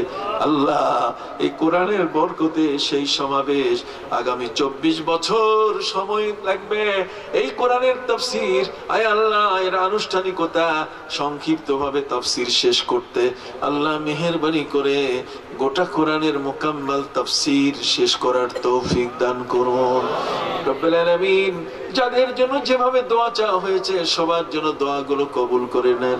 মাওলানা মুখলিসুর রহমান সাহেব সহ তার পরিবারের আপনজন আত্মীয় স্বজন, আল্লাহ তার সাথী সঙ্গীরা যারা এই মাহফিলের আয়োজন করেছেন তাদের সহ আল্লাহ সবাইকে আপনার রহমতের হাতে সুপুর্দ করলাম। প্যারা নবীর পবিত্র শুভাগমনের মাস মাহে রবিউল আউয়াল, এই মাসের বরকতে আল্লাহ আজকের দোয়াটি কবুল মঞ্জুর করে দেন। আল্লাহ সকল বক্তার সুস্বাস্থ্য দান করুন, আল্লাহ শ্রোতাদের সুস্বাস্থ্য দান করুন, বিপুল পরিমাণে হালাল রিজিকের ব্যবস্থা করে দেন। জিএসসি, জেডিসি আর 5ম শ্রেণীর সমাপনী পরীক্ষার রেজাল্টের অপেক্ষায় আমাদের কলিজার টুকরা শিশুরা, আল্লাহ তাদেরকে আশানুরূপ রেজাল্ট করার তৌফিক দান করুন রব্বুল আলামিন।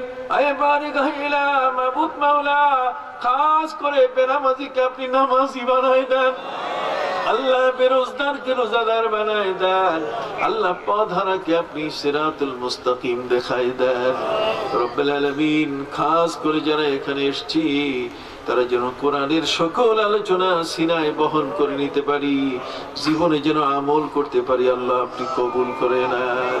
আল্লাহ বিজয়ের মাস, আয় আল্লাহ এই মাসে 2 লক্ষ মা বোনের ইজ্জত, 30 লক্ষ দেশ প্রেমিকের তাজা রক্তের বিনিময় লাল সবুজের পতাকা আমরা পেয়েছি। আল্লাহ আমাদেরকে দেশ প্রেমিক বানায় দেন, জীবন উৎসর্গকারী সকলের রূহের হাদিয়া বখশিশ করে দেন রব্বুল আলামিন। আপনার মহান দরবারে ফরিয়াদ, 3 দিকে কাটা তারের বেড়া, একদিকে পানিতে ভরা এই দেশটিতে কোরআনের আওয়াজ, আল্লাহ এই কোরআনের খেদমত সারা পৃথিবীতে আপনি ছড়িয়ে দেন।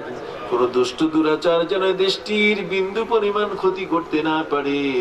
আল্লাহ মেহেরবানি করে আপনি কবুল মঞ্জুর করে দেন। রব্বুল আলামিন, আপনার মহান দরবারে ফরিয়াদ, সবাইকে কোরআন পড়ার এবং বুঝার তৌফিক দান করুন। আয় আল্লাহ পাক, আপনার দরবারে ফরিয়াদ, কোরআনী সমাজ কায়েম করে দেন, কোরআনী পরিবার সৃষ্টি করে দেন। আল্লাহ স্বামী স্ত্রীর জীবনের মিল মোহাব্বতকে আপনি অটুট করে দেন। রব্বুল আলামিন, আপনার মহান দরবারে ফরিয়াদ, পর্দার আড়ালের মা বোনদের মা খাদিজা বানায় দেন। আল্লাহ তাদেরকে মা আয়েশা বানায় দেন, যুগ শ্রেষ্ঠ রাবিয়া বসরি বানায় দেন। আল্লাহ পর্দা করার তৌফিক দান করুন। আয় বারিগাহিলা, স্বামীর ঘরে থাকা অবস্থায় আল্লাহ স্বামীকে নামাজি যেন মায়েরা বানাতে পারে, আল্লাহ তাদেরকে শক্তি দান করুন। রব্বুল আলামিন, আল্লাহ আমাদের দেশটির উপর রহম নাজিল করুন। দেশের মানুষগুলোর মাথা পিছু আয় বৃদ্ধি করে দেন। আল্লাহ দেশের মানুষগুলোকে নামাজি আল্লাহ ওয়ালা বানায় দেন। রব্বুল আলামিন, অসুস্থ রোগী নামে বেনামে যারা দোয়া চেয়েছেন, আল্লাহ সবার জন্য আজকের দোয়াটি কবুল করে নেন। আমি গুনাহগার, কারো নাম বলতে পারলাম আর কারো নাম বলতে পারি নাই। যারা বাদ পড়েছেন তাদেরকেও আপনি শামিল করে নেন। আল্লাহ সর্বোপরি এই মাহফিলের শ্রোতা মণ্ডলী, এর আয়োজক বৃন্দ, এর দাতা বৃন্দ, এর সাথে সম্পৃক্ত ব্যক্তিবর্গ সবাইকে আপনার হাতে সুপর্দ করে দিলাম। আল্লাহ খাস করে আপনার দরবারে ফরিয়াদ, রোহিঙ্গা মুসলমানদেরকে আল্লাহ আপনি নিরাপত্তা দান করুন। রব্বুল আলামিন, আল্লাহ ওই জালেমদের হাত থেকে মজলুম মুসলমানদের আল্লাহ হেফাজত করুন। ওই দেশের আর সামরিক জানতে আল্লাহ এদের হেদায়েত নসিব করে দেন। আর যদি তাদের কপালে হেদায়েত না থাকে, কওমে লূতকে যেভাবে ধ্বংস করে দিয়েছেন, আল্লাহ পৃথিবীর মানচিত্র থেকে তাদেরকে তুলে ফেলে দেন। রব্বুল আলামিন, বারেগাহিলা কত বড় কঠিন অবস্থার শিকার। রব্বুল আলামিন, মুসলমানের লাশকে উলঙ্গ টাঙ্গিয়ে রেখে বানরের খেলার মতো তারা চতুর্দিকে দাঁড়িয়ে দাঁড়িয়ে দেখে আছে। আল্লাহ, এত বড় মানুষ নামের এত বড় জানোয়ার পৃথিবীর মধ্যে থাকতে পারে আমাদের জানা ছিল না। রব্বুল আলামিন, এই মগদস্যু আর অং সান সূচির এই দুষ্ট দুরাচার সেনাবাহিনীর হাত থেকে রোহিঙ্গা মুসলমানদেরকে আল্লাহ আপনি হেফাজত করুন। আল্লাহ ফিলিস্তিনি মুসলমানদেরকে নিরাপত্তা দান করুন। আল্লাহ সোমালিয়ার মুসলমানদের নিরাপত্তা দান করুন। আল্লাহ খাস করে কাশ্মীরি মুসলমানদের নিরাপত্তা দান করুন। রব্বুল আলামিন, আমাদের এই দেশটির সার্বভৌমত্বকে আল্লাহ আপনি কবুল করে নেন। আইবারে গাহিলা মাহমুদ মাওলা, যুবকদেরকে যুগ শ্রেষ্ঠ উমর বানায় দেন। আল্লাহ বয়সে মুরব্বীদের হযরত আবু বকর সিদ্দিকের মতো দরবেশ বানায় দেন। আর যারা শিশু হযরত আলীর জ্ঞান ভান্ডারের মালিক বানায় দেন। রব্বুল আলামিন, আপনার মহান দরবারে ফরিয়াদ, জীবনের জন্য একটি বারের মতো হলেও কাবা ঘর না দেখাইয়া, আপনার হাবিবের রওজা জিয়ারত না করাইয়া আমাদের কারো গায়ে কাফনের কাপড় চড়াইয়েন না। ওয়াসাল্লাল্লাহু তাআলা আলা খায়রি খালকিহি ওয়া নূরি আরশিহি সাইয়্যিদিনা ওয়া মাওলানা মুহাম্মাদিন ওয়া আলা আলিহি ওয়া সাহবিহি আজমাইন।